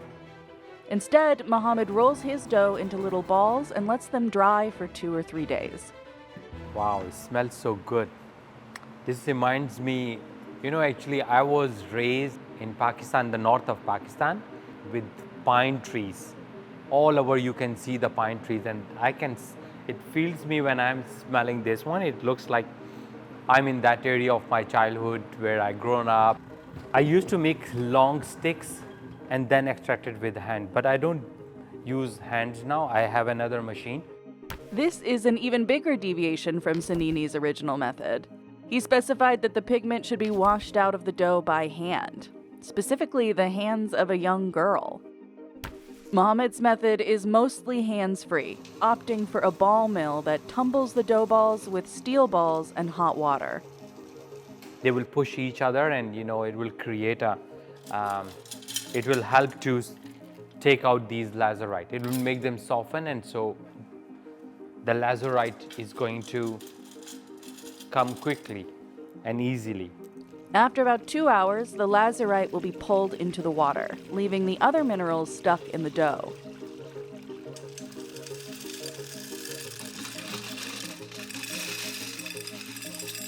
If I remove this water,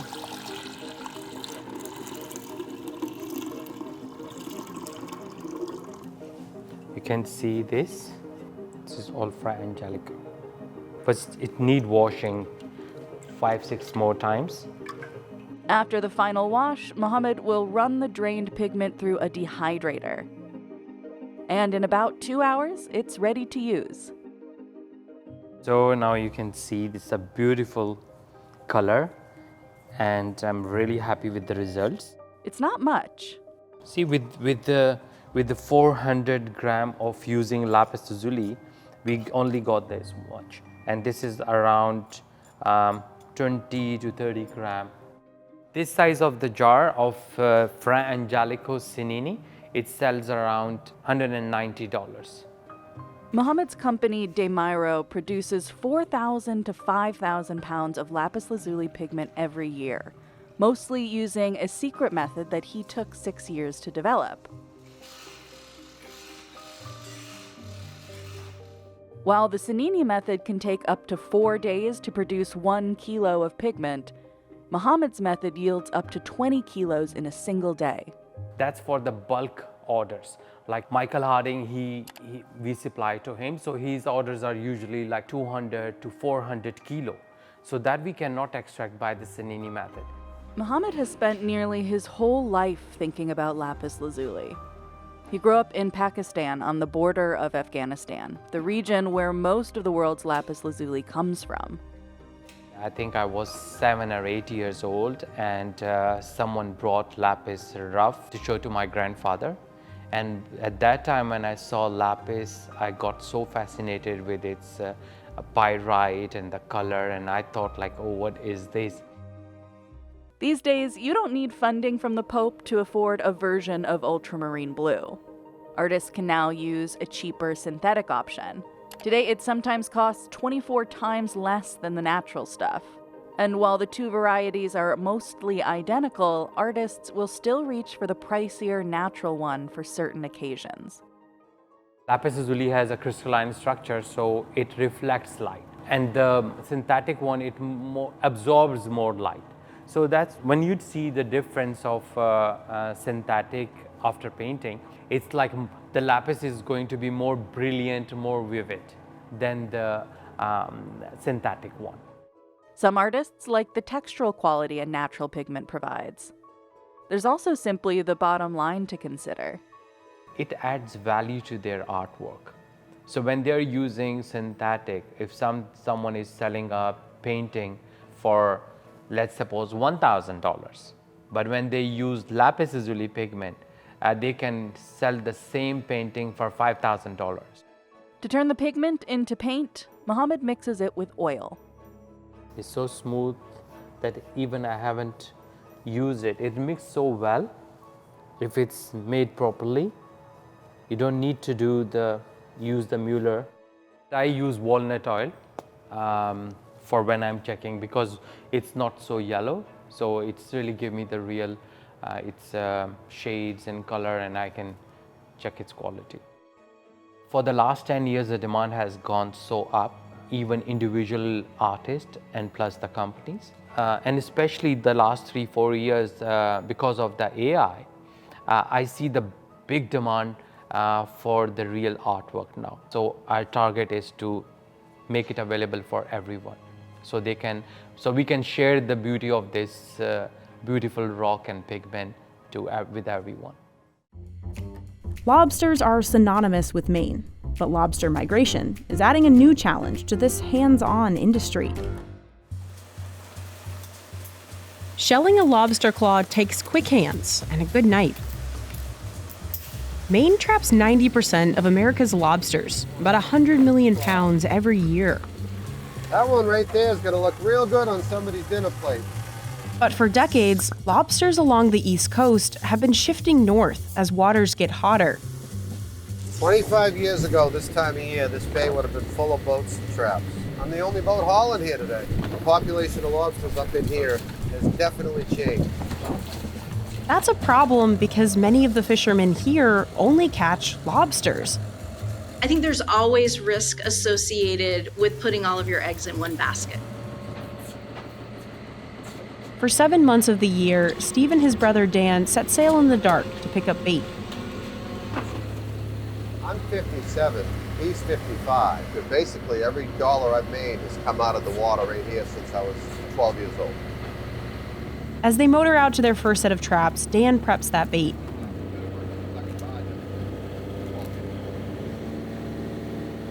Just as dawn sets in, the work takes off. And it doesn't stop. Steve and Dan will empty over 300 lobster traps today. 6 traps are strung along one line, or trawl. Color-coded buoys, like Steve's orange and blue ones, mark either end. A winch pulls in the line, and Steve hauls the 40-pound traps on board. You get pinched, pull them out of the traps. What hurts is what you slam your elbow onto when you're moving your arm out of there. The team throws back any bycatch or species that aren't lobsters, like these crabs. We don't keep anything we can't sell. They also toss back any lobsters that are too big or too small to be legally harvested. It has to be at least 3 1/4 inches from the back of the eye to the back of the shell. That's legal, that's big enough. If it's larger than 5 inches, it has to go back. If they come across a female with eggs, like this one, that's also protected by law and has to be thrown back. They clip a V-shaped notch into the tail to let other fishers know this lobster had eggs. But if you don't leave stuff in the water for the future, you won't have a fishery. Dan fills the empty traps with bait. Acadian redfish, menhaden, and pork fat. What we're giving them is their junk food. It'd be like walking by a donut shop and smelling the donuts cooking, so you go in. Then they push the first trap back into the water to catch some more. They have to be careful not to get caught up in that line as it whips by. That rope is one of the most dangerous parts of lobstering.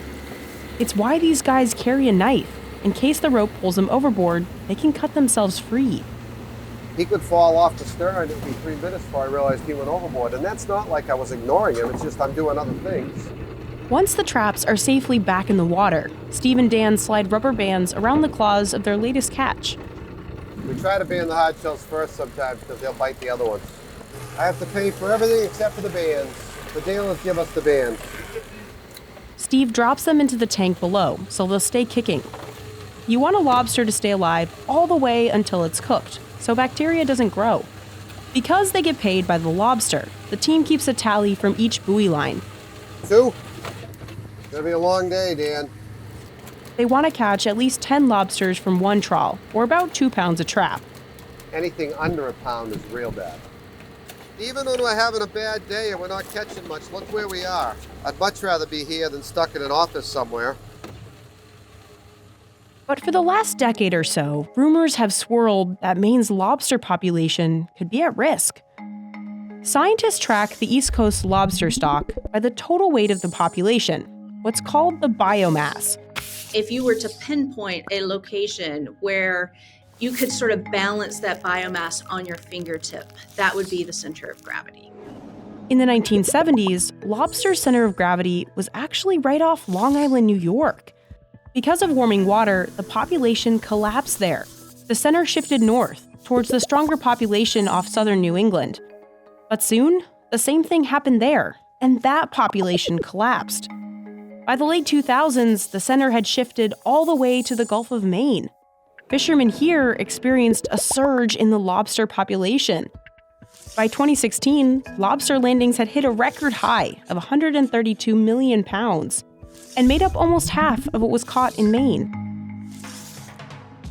Before this boom, fishermen here caught everything from herring and mussels to scallops. Lobster became such a financially productive activity during the boom of our landings, and most fishermen focused exclusively on lobster. In the 2010s, going all in on lobster seemed like a safe bet for fishermen. They could earn more than any other species, and lobster's price stayed high despite soaring supply. I think there's always risk associated with putting all of your eggs in one basket, and that's essentially the situation we've created. But now the population is shifting again, farther offshore. Lobster eggs in warming waters inshore aren't surviving at the rates that ones in cooler waters are. Because the Gulf of Maine is warming faster than 99% of the world's oceans, people have been worried what happened in New York and New England would happen here. But scientist Kathy Mills says there's still hope. We have conservation measures in place that are buffering some of the effects of warming temperatures. Measures like maximum size limits introduced in the 1930s and V-notching in the 1940s. The conservation measure to protect egg-bearing females is almost a century old. These have helped slow lobster's decline off Maine. See how in the last few decades, the center of gravity hasn't moved as far as it did in the 70s, 80s, and 90s? Not only does Steve throw back lady lobsters, but his traps are also set up so small ones can escape. So the kitchen is where the food is. You got 2 doorways in, and then this is the parlor back here where they're all hanging out after they eat. Every trap has 3, sometimes 4 vents. These vents are designed to let the lobsters out that aren't legal size. While these catch limits in Maine have helped, they probably won't stop the population from shifting completely. The population will not collapse. It will decline, but to levels that we've experienced in the past. Like most scientists here, Kathy's team predicts the center of gravity will keep shifting north in the future. And as lobsters move offshore, so too do the lobstermen. Small boats like Steve's, that stay close to the coastline, are increasingly being replaced with big ones that go lobstering 30 miles out for days at a time. But big boats are an investment most young lobstermen can't afford. Even a small rig like this takes a lot of money to operate. The traps and the buoys and the rope, probably looking at about $160,000 if everything was brand new. Am I worried about the younger generation? And I am, because we've done everything we can to keep a fishery for them. The stuff that we can't control, we can't control. Yeah, I'm inbound, over. Yep, roger that, just checking. On small boats, lobstermen like Steve and Dan will go out for just the morning and pull into the Portland dock around noon. They sell their catch to Luke's Lobster at $6.50 a pound for hard shell and $5.50 for soft shell, or ones that have recently molted.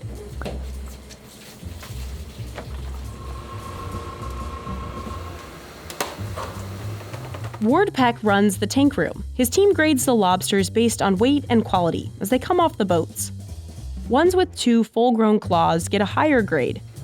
So you can tell this one lost this claw, so you wouldn't want to pay $50 for this on your plate.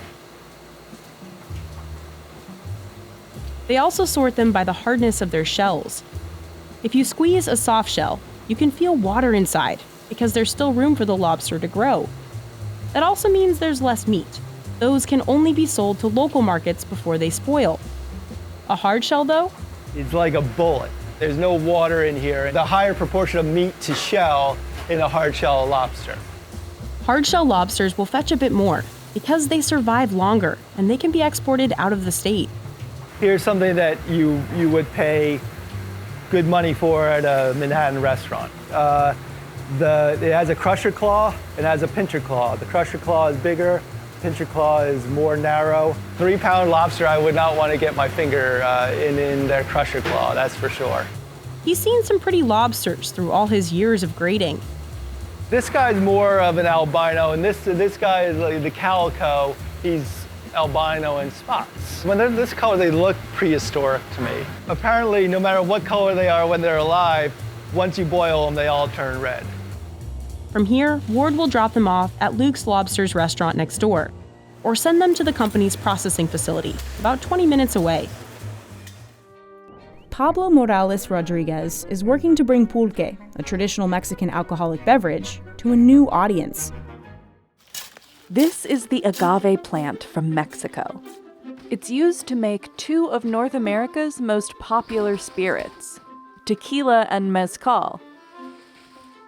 It's also the main ingredient in one of Mexico's oldest fermented drinks, pulque. Pulque isn't nearly as popular as the other 2, but that wasn't always the case. In the late 1800s, pulque was Mexico's most consumed alcoholic drink. But because of false rumors, its reputation as a drink for the poor, and competition from the beer industry, pulque almost completely disappeared. Hicieron desplazar al pulque, hacer un lado el pulque para... Now, young Mexicans are fueling a renaissance of the dying drink. But can pulque become a global hit like tequila and mezcal? And how, against all odds, is it still standing? Between tequila, pulque, and mezcal, pulque is the oldest, dating back at least 2,000 years. Even though all 3 drinks are made from the agave plant, the way they are made makes them taste different. Mezcal gets its smoky flavor from roasting the heart, or the piña, of the agave plant, while the tequila gets its sweet fruitiness from steaming it. Both liquors also have complex distillation processes that can take weeks to complete and result in spirits that contain as much as 55% alcohol. Pulque, on the other hand, is made through natural fermentation, which gives it a slightly sour taste and a much lower alcohol content, around 4%. I haven't tasted anything quite like pulque. Something like it's slimy, a little bit thick, a little bit heavy on the gut, but yet it's so tasty. Pulque is also much simpler to make than tequila or mezcal, but producing it still requires the skilled hands of an expert. And Pablo Morales Rodriguez knows exactly what to do. He's been producing pulque in the town of Omealco de Bonfil in central Mexico for the last 8 years. Porque yo nací entre los magueyes. Yo creo que yo probé el pulque por ahí a los 2, 3 años. Porque en vez de leche nos daban pulque. Claro que si te cedes, pues sí te emborracha, pero si tomas, vamos a decir, a la hora de la comida, 1 litro, te da fuerza, te da energía, te da vigor.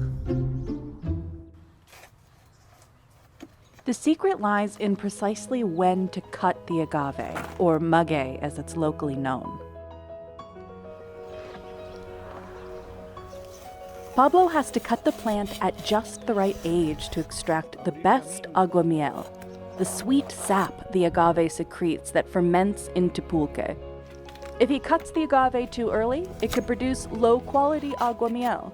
If he cuts it too late, the agave might not produce any sap.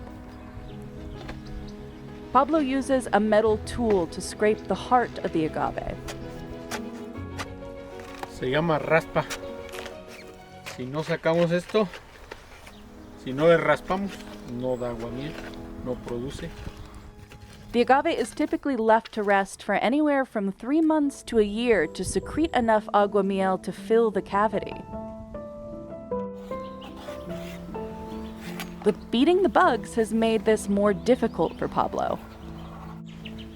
Este ya hizo daño al maguey. Ya va acá adentro. Esta es la marca de que está afectada la... Es la amenaza que tiene ahorita. No es una amenaza, sino que es un hecho. Y con alas, vuela, se traslada de lado a lado. Se introduce en la penca del maguey. Pica, pone su huevecillo, se convierte en larva y destruye al maguey.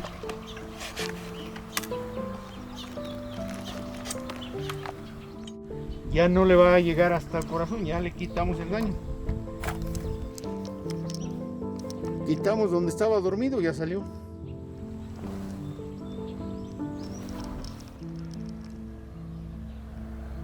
El famoso picudo. Entonces ahora por eso ya no podemos dejar tanto el maguey así. Tenemos que pues explotarlo o dejárselo al picudo. After 3 months, it's time to extract the aguamiel from the agave. Pablo places an empty bottle with a hose into the cavity. Para ese proceso tenemos que hacer esto. Tapar esto. Introducir. Ya que está dentro, se destapa. Y ya se le chupa, mira.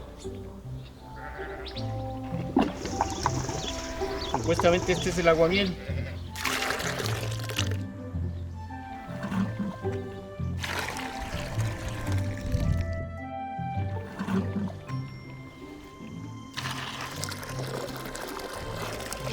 This technique has been used by pulque producers, known as tlachiqueros, for centuries.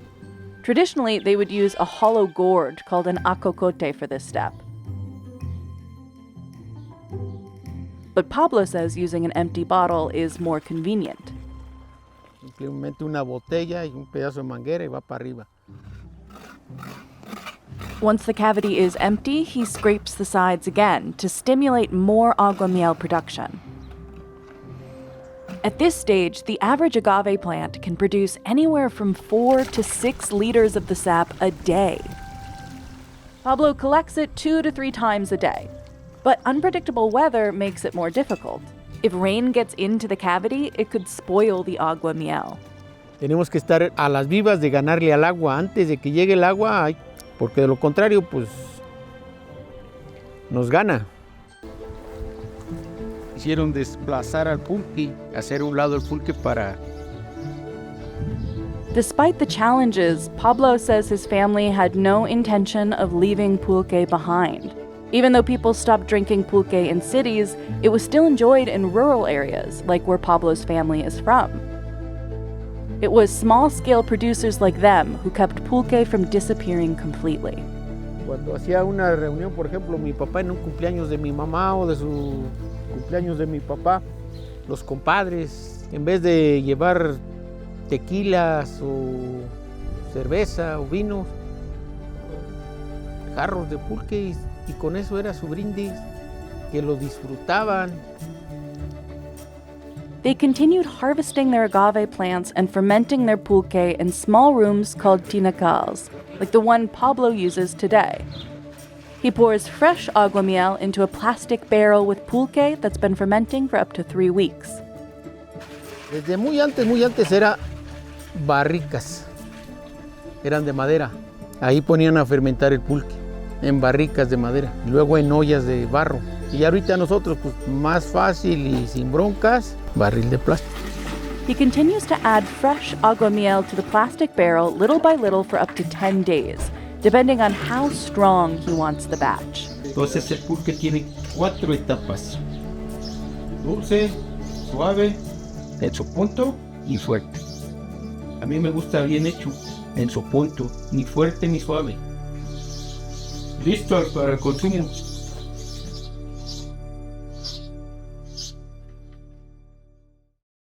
In the past, Pablo's family made money selling to local pulquerias, Mexican taverns that specialize in serving the ancient drink.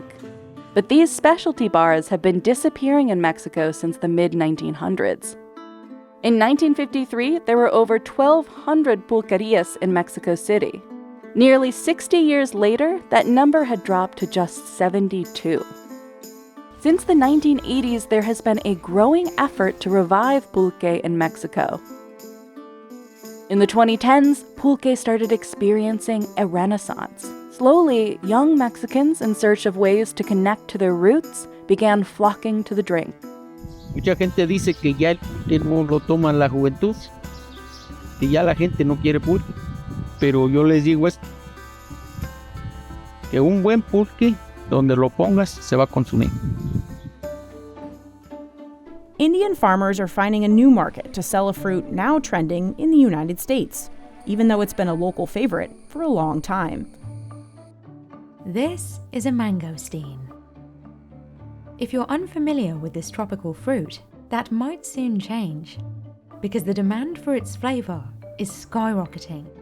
Just look at one of the 44.7 million TikTok posts with the hashtag mangosteen fruit. In India, the largest producer of the fruit in 2022, a kilo of mangosteen costs $4. But in the US, just one fruit can go for $6. Even the saplings the nursery grows from the seeds of unsellable mangosteens are flying off the shelves.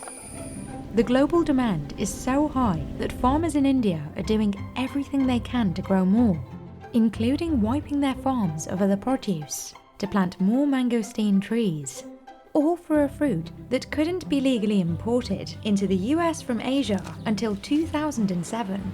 But stateside vendors told Business Insider they've been finding ways to get their hands on the fruit for decades. So does demand go beyond TikTok-worthy visuals? And why is this purple fruit so expensive? Some describe mangosteen as sweet and tangy, with notes of lychee, peach, and strawberry. Others can't quite figure out how to describe it. It's an emotion. If you eat, you will understand. I can't explain the taste. As global demand keeps rising, mangosteen farmers in Asia are doing everything they can to increase production. One way farmers are trying to meet that demand is by simply growing more.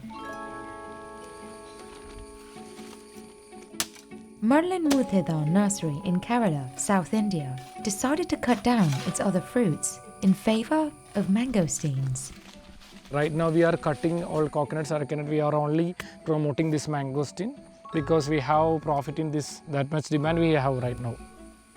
Mangosteens currently make up 50% of the farm's profits, so Manu says it's the right investment. Future is fruitful. I feel like that.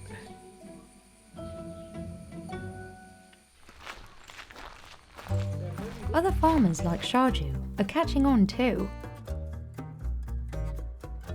Even the saplings the nursery grows from the seeds of unsellable mangosteens are flying off the shelves.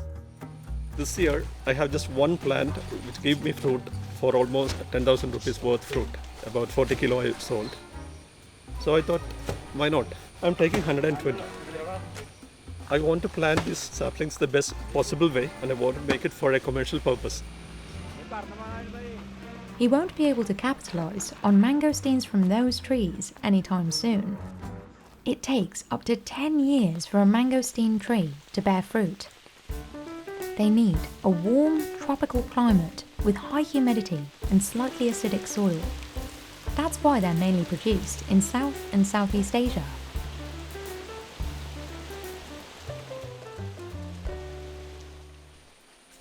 Once the fruit does grow, the farm tries to ensure pickers don't miss a single ripe mangosteen.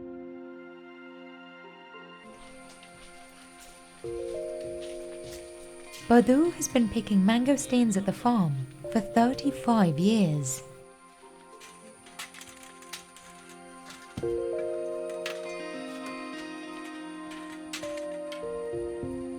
During the peak season of June and July, harvesters like Badou climb 40-foot trees in hopes of finding the best mangosteens, considered first grade.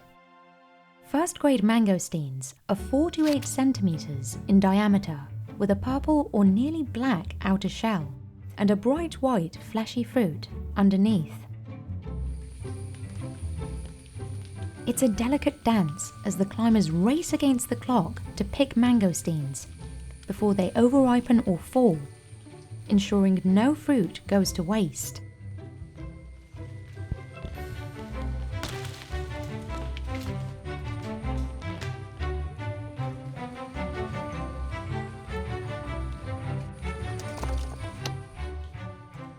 Pickers rotate through sections of the grove quickly to control the quality of their product and prevent mangosteens from falling in between harvests.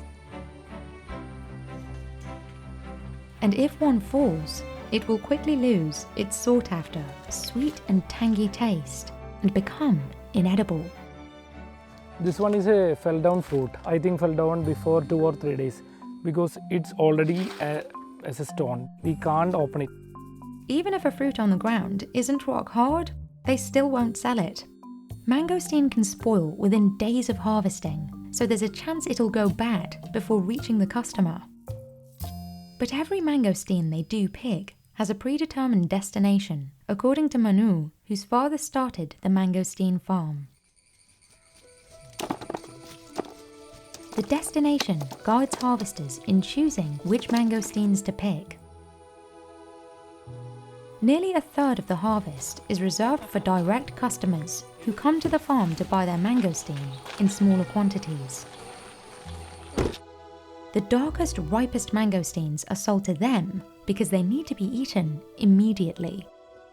Another third is purchased wholesale by other retailers.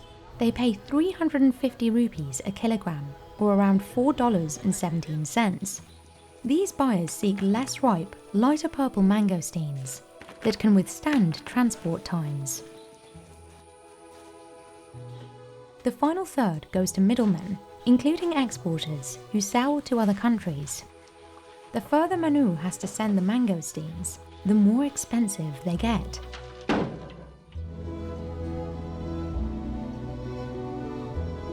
Shipping the mangosteens by air is 5 times as expensive as ground transportation, which factors into the final price. While only certain climates are suitable for farming prolific mangosteen trees, farmers can't depend on high yields every year. If a tree produces lots of fruit one year, it will produce less the next, causing production to vary in cycles. Last year, Manu's family farm made 10 million rupees, or about $119,000 in revenue from its harvest. This year, Manu expects a third of that. He says, regardless of fluctuating profits, his family continues to benefit from mangosteen's surprising success. But this growth is relatively new. When Manu's father, Merlin Muthadan, grew up eating mangosteens from a tree his grandfather planted over 100 years ago, it wasn't a viable business. നമ്മളിവിടെ ഇങ്ങനെ ഒരു ഇത് ഞാൻ സ്കൂളിൽ പഠിക്കുന്ന കാലഘട്ടത്തിൽ അവിടെയൊക്കെ പോയി പറക്കി ഇങ്ങനെ നമ്മൾ കഴിച്ചിരുന്നു. കാരണം ആരും അങ്ങനെ ഒരു ബിസിനസ് രീതിയിൽ അന്നൊന്നും ആയിട്ടില്ല. ഒക്കെ കഴിച്ച് അങ്ങനെ കണ്ടു കഴിഞ്ഞപ്പോൾ ഒരു ഫ്രൂട്ട്സ് ആണല്ലേ എന്ന് വിചാരിച്ചിട്ടാണ് കുറച്ച് കൂടുതൽ കൃഷി ചെയ്തത്. അന്നൊക്കെ ഇത് ചെയ്യുന്നതിന് മൊത്തം ജനങ്ങൾ നമ്മളെ കളിയാക്കിയിരുന്നു. കാരണം ഇതങ്ങനെ ഇത്രയും കൂടുതൽ പ്ലാൻ ചെയ്തിട്ട് അതൊരു ബിസിനസ് അടിസ്ഥാനത്തിൽ പോകുന്ന ആർക്കും പ്രതീക്ഷയുണ്ടായില്ല. He didn't make much money from it initially.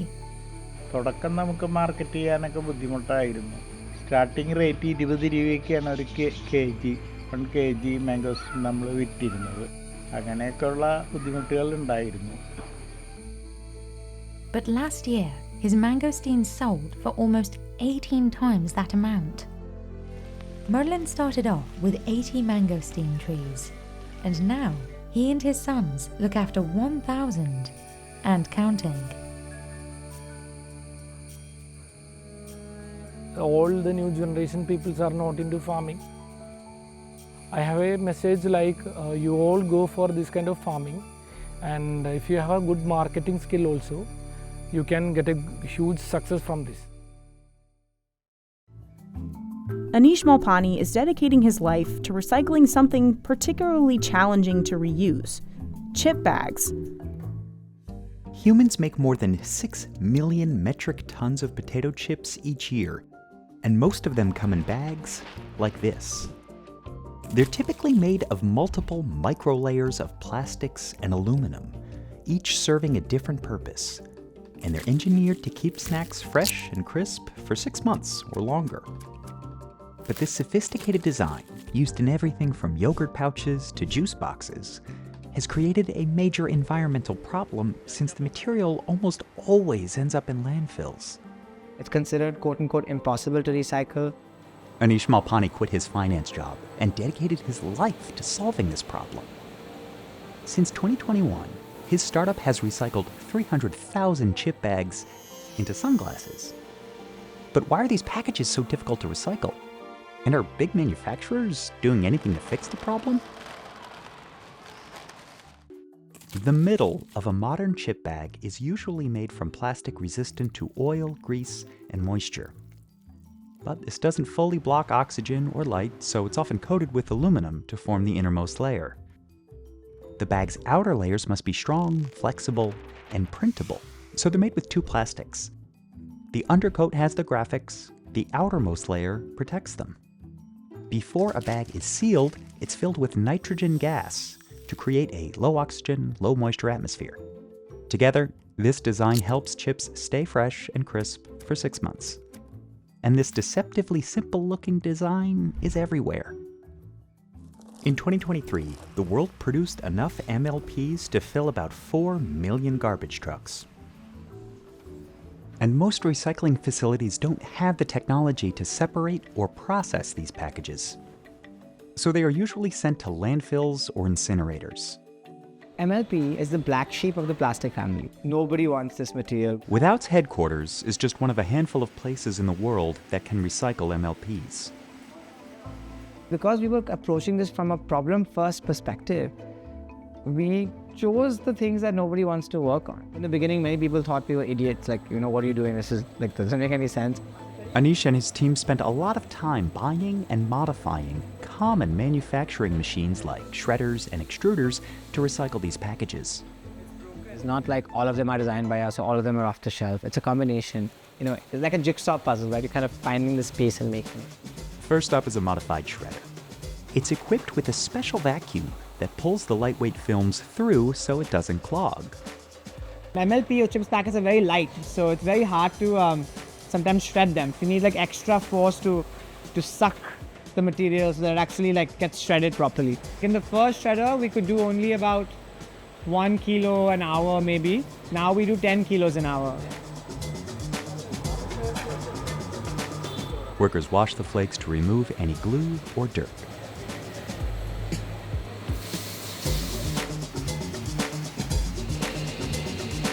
Then they skim them and transfer them to drying racks. A technician weighs the dried flakes before loading them into the company's real innovation, a custom-built 100-liter reactor that reaches about 250 degrees and actually separates the layers. It took 2 years to figure out the right process. Anish doesn't have a science background, so when he started without, he placed an ad online looking for someone to help him build machines that recycle the unrecyclable. I was like, hey, I'm looking for a scientist to help me tackle this. That's how we found Dr. Jitendra Samdani. Jitendra's main challenge was to discover how to separate the mix of commonly used plastics that make MLPs. That's why people don't go towards the MLP recycling. It's not a simple kind of waste. He tried over 1,000 experiments until he figured out the right reaction that would isolate 3 of the most common types of plastics: polypropylene, polyethylene, and PET. That's the moment we say the wow moment for us. Jitendra built the reactor to standardize and scale his new process. It uses water with a high pH to cause a reaction that partially separates the layers. The reaction dissolves the aluminum and breaks the PET plastic into its basic molecular structure. And then what we get is a bunch of building blocks. Anish's current R&D lab can separate about 8 kilograms of material a day, but he wants to get closer to 100 kilograms before he opens a larger plant. And we're still working on improving the rate of the reaction because we need to make sure that we can do it in the most efficient way possible. The reaction leaves behind a mix of plastics, some of which can't be used to make without sunglasses. Eventually, Anish wants to make bricks with them, but for now they're just stored on site. To get the needed PET plastic, workers wash the mix with sulfuric acid. Then, they load the flakes into a barrel full of water and connect 2 hoses to something called a hydrocyclone. It's typically found in agriculture, and it uses centrifugal force to separate sand and mud from water. Here, that force separates the lighter plastics, like polypropylene and polyethylene, from the heavier plastics, like PVC and nylon. The material is continuously run through both the barrel and hydrocyclone for 45 minutes, until the only thing left are the lighter plastics, which get skimmed off the top. The plastics are dried overnight at 60 degrees Celsius. In the morning, workers remove the flakes and run them through a machine that compacts them into a more solid form. Workers then load it into a mixing machine and sprinkle some of the naturally green materials with a fine black carbon-based powder. Our material is not transparent. It's either green, gray, or black. A technician pours the flakes into a customized twin-screw extruder that mixes, melts, and pushes out the plastic as a filament. We don't add any virgin plastic, but we do add additives and compatibilizers to give it the energy and the life that it requires. These additives include widely used chemicals which improve the plastic's overall quality and durability. The filament leaves the extruder at 200 degrees Celsius, and it's cooled rapidly with water tanks. Another machine cuts the filament into pellets. Recycled plastic often starts in pellet form before it's shaped into a final product, and it took over 2 years for Anish to figure out what his would be. So we brainstormed over 400 different products. We shortlisted 70. Then in the 70, we looked at 27 different parameters based on like team excitement, complexity, average Amazon searches and margins and all of that. And then Sunglasses scored very highly on that. The pellets are melted and injected into molds for frames and hinges. Anish estimates that a single pair of glasses takes about 5 packets of chips. A robotic arm stamps the hinges with a logo and a QR code so buyers know where and when their frames were made. Workers assemble each pair by hand-cutting plastic lenses imported from China and screwing frames together. So we can make between 500 to 1,000 sunglasses a month. All told, the company has recycled 1,500 kilograms of MLPs. That's like close to 300,000 packets of chips. It sounds big, but it's not a lot. We're like a drop in the ocean. For now, Without only sells them online in India for $10 a piece. But Anish hopes to expand the product to the US, Europe, Australia, and New Zealand. The craftsmen at this factory don't make just any instrument. They're assembling Selmer saxophones, a brand played by greats like John Coltrane. The main body of a saxophone starts out as a 0.6 to 0.7 millimeter thick sheet of high-quality brass. On est assez exigeant sur la constance du métal, le métal qui permet quand même à la fois des qualités acoustiques, mais aussi une capacité à façonner le métal. Thierry Auriez has been president of Henri Selmer Paris since 2021. He says the company sources all of its raw metals from the same foundries in France and Germany to maintain quality control.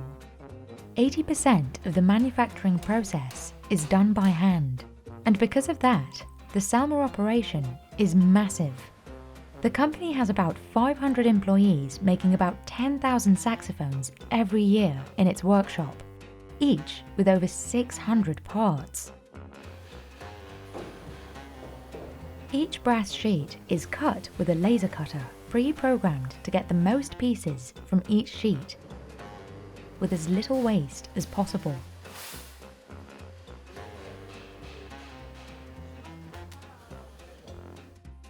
These cutouts will form the four main parts of a saxophone: the neck, the body, the bow, and the bell. Selmer makes 6 types of saxophones. The 4 main pieces have different specifications for each type. After the pieces are cut and given a basic shape, the bodies and necks are bent by hand by a craftsperson called a boilermaker. The bell is also pushed through this ring, made in-house from liquid tin, which gives it a more precise shape.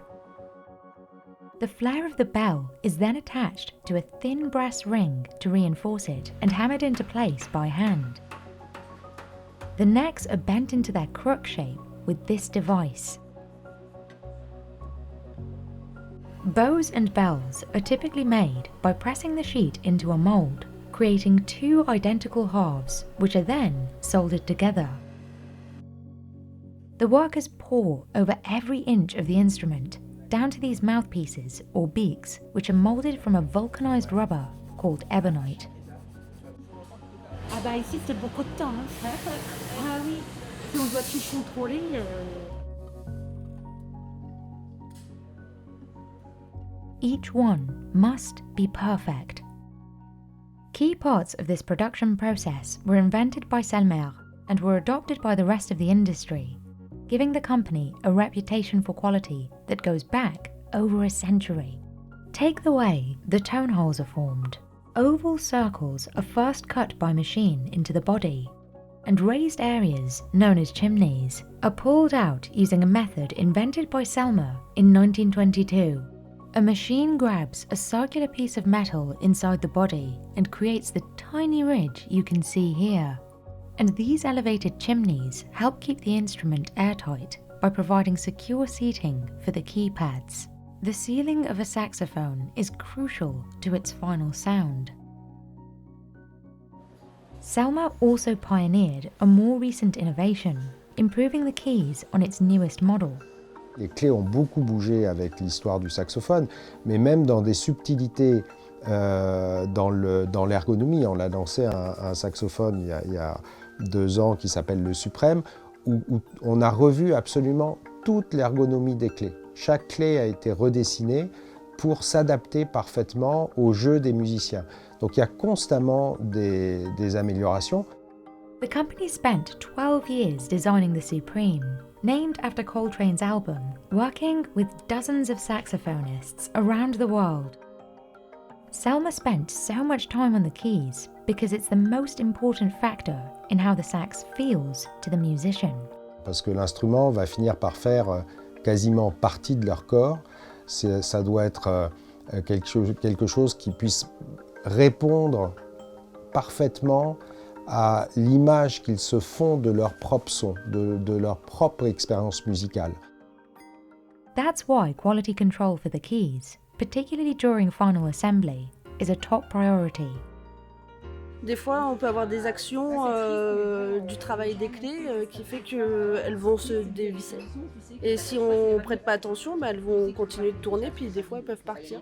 Another way they test for quality is by placing a small light inside the body. This reveals any leaks or gaps that might have formed around the tone holes, which could affect the sound. Pour moi, vraiment, ce qui était le plus difficile et ce que je redoutais, c'était vraiment un bon bouchage. Parce que si on n'a pas un bon bouchage dès le début, après, derrière, pour régler l'instrument, c'est vraiment très très difficile. Pour le commun des mortels, vous mettez les deux saxophones l'un à côté de l'autre, vous ne verrez pas forcément les différences, mais acoustiquement, d'un point de vue utilisation, d'un point de vue ergonomie, il y a des différences. A saxophone goes through multiple stages of polishing, both by machine and by hand, to bring out the luster of the brass. Ensuite, il y a toutes les opérations bufflage puis de polissage, ce qui fait qu'à la fin, c'est presque magique. C'est-à-dire vous avez le corps d'un saxophone et vous avez le sentiment qu'il a été fait en une seule pièce. A special finish, while adding to the aesthetic, can affect the instrument's tone and price. For example, a tenor supreme can reach about $30,000 with a gold-plated finish. Selma has also been engraving its instruments with signature designs since the beginning.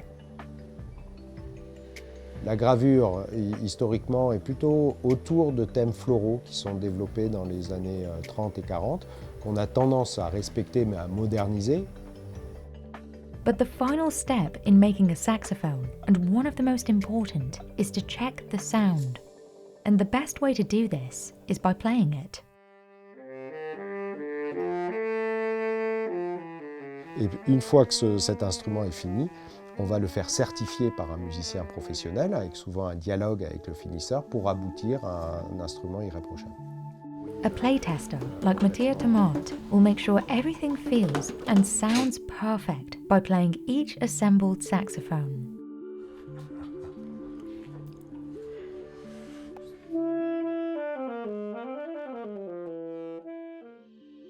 Au niveau des bruits, il n'y a pas de bruits bizarres. Selma requires its playtesters to be high-level musicians like its customers. Mattia is currently studying for his masters at the Conservatoire de Versailles. If something sounds off, he will go back and inform the final assembler, who will check for any leaks or flaws in key assembly.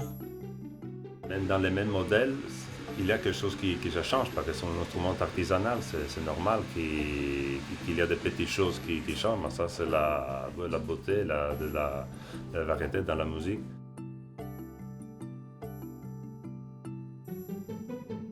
Once a saxophone passes the test, it's packed up and shipped to customers around the world. In Indonesia, there's a delicacy lurking beneath these shallow, muddy waters, but it's in danger of disappearing. This crab fisherman is looking for the slightest movement on the surface of these muddy waters. When a claw emerges, he sticks his bare hands in to grab it, before it grabs him. Ya, itu dukanya paling kena capit itu aja. Mud crabs like this one have large, meaty claws and are prized across Asia for their sweet taste. Here in Indonesia, villagers prepare it with local mangrove fruits and a secret spice. In Singapore, they're the centerpiece of the national dish, even though local crab populations have declined so drastically that they're mostly imported from other countries now. But mud crab habitats across Asia are disappearing. If Indonesia, one of the mud crab's last havens, doesn't save the mangroves where they live, the creatures don't stand a chance. Tanpa menyisakan anak-anakannya, pasti 10 tahun, 5 tahun lagi akan habis. The Indonesian government and so-called crab villages like this one say they are replanting trees and cleaning up pollution to help preserve the species. But is it too little too late?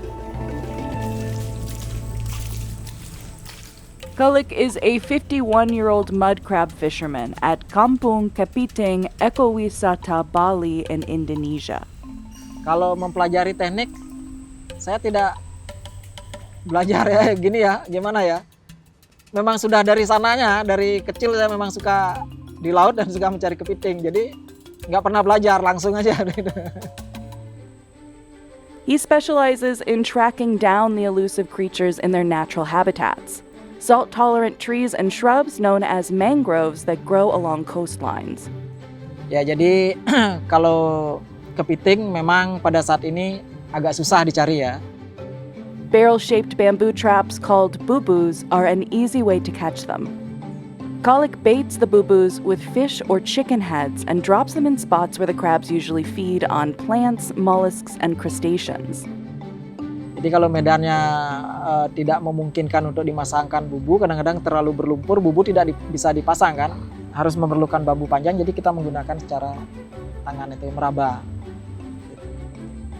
Pertama kita itu dengan cara menggugu ya, dengan cara menggunakan tangan yang biasanya dia ada tidak membuat lubang, cuman ada di bawah endapan lumpur.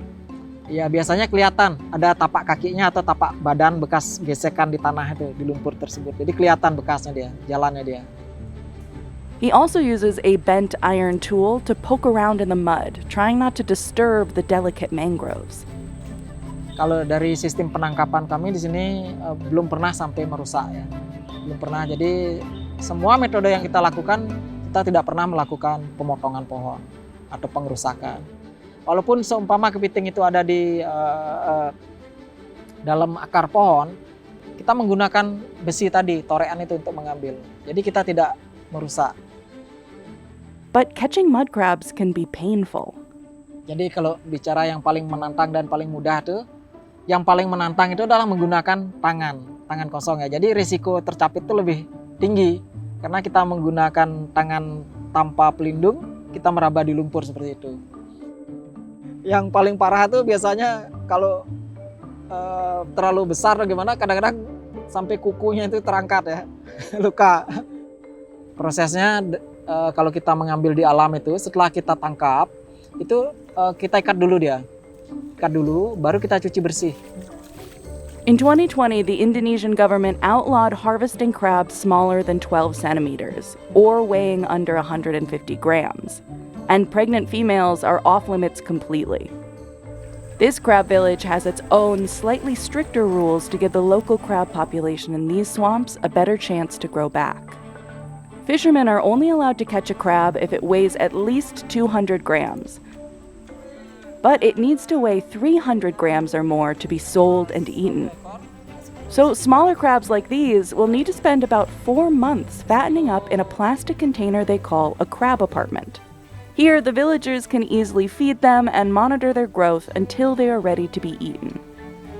By focusing only on adult crabs, they are allowing the younger crabs time to grow large enough to reproduce and help prevent population decline. There are about 500 of these crab apartments on site. Lebih bagus daripada kita berbudidaya kepiting melalui keramba tancap. Jadi setiap hari kita tidak harus berlumpur-lumpur berbasah ria untuk mengontrol kepiting. Jadi bisa kita hanya buka pintu, kemudian kita sudah tahu kepiting itu ada apa hilang kan gitu. Made Sumasa is the head of the Fishermen's Association Kulik and other local fishers belong to. Once they weigh anywhere from 300 to 500 grams, the crabs are ready to move out of the apartments and into the kitchens of the Crab Village's restaurant. The local Fishermen's Association founded the Crab Village and purchases all of the crabs caught on site. Fishermen here catch only enough to feed the visitors of the restaurant.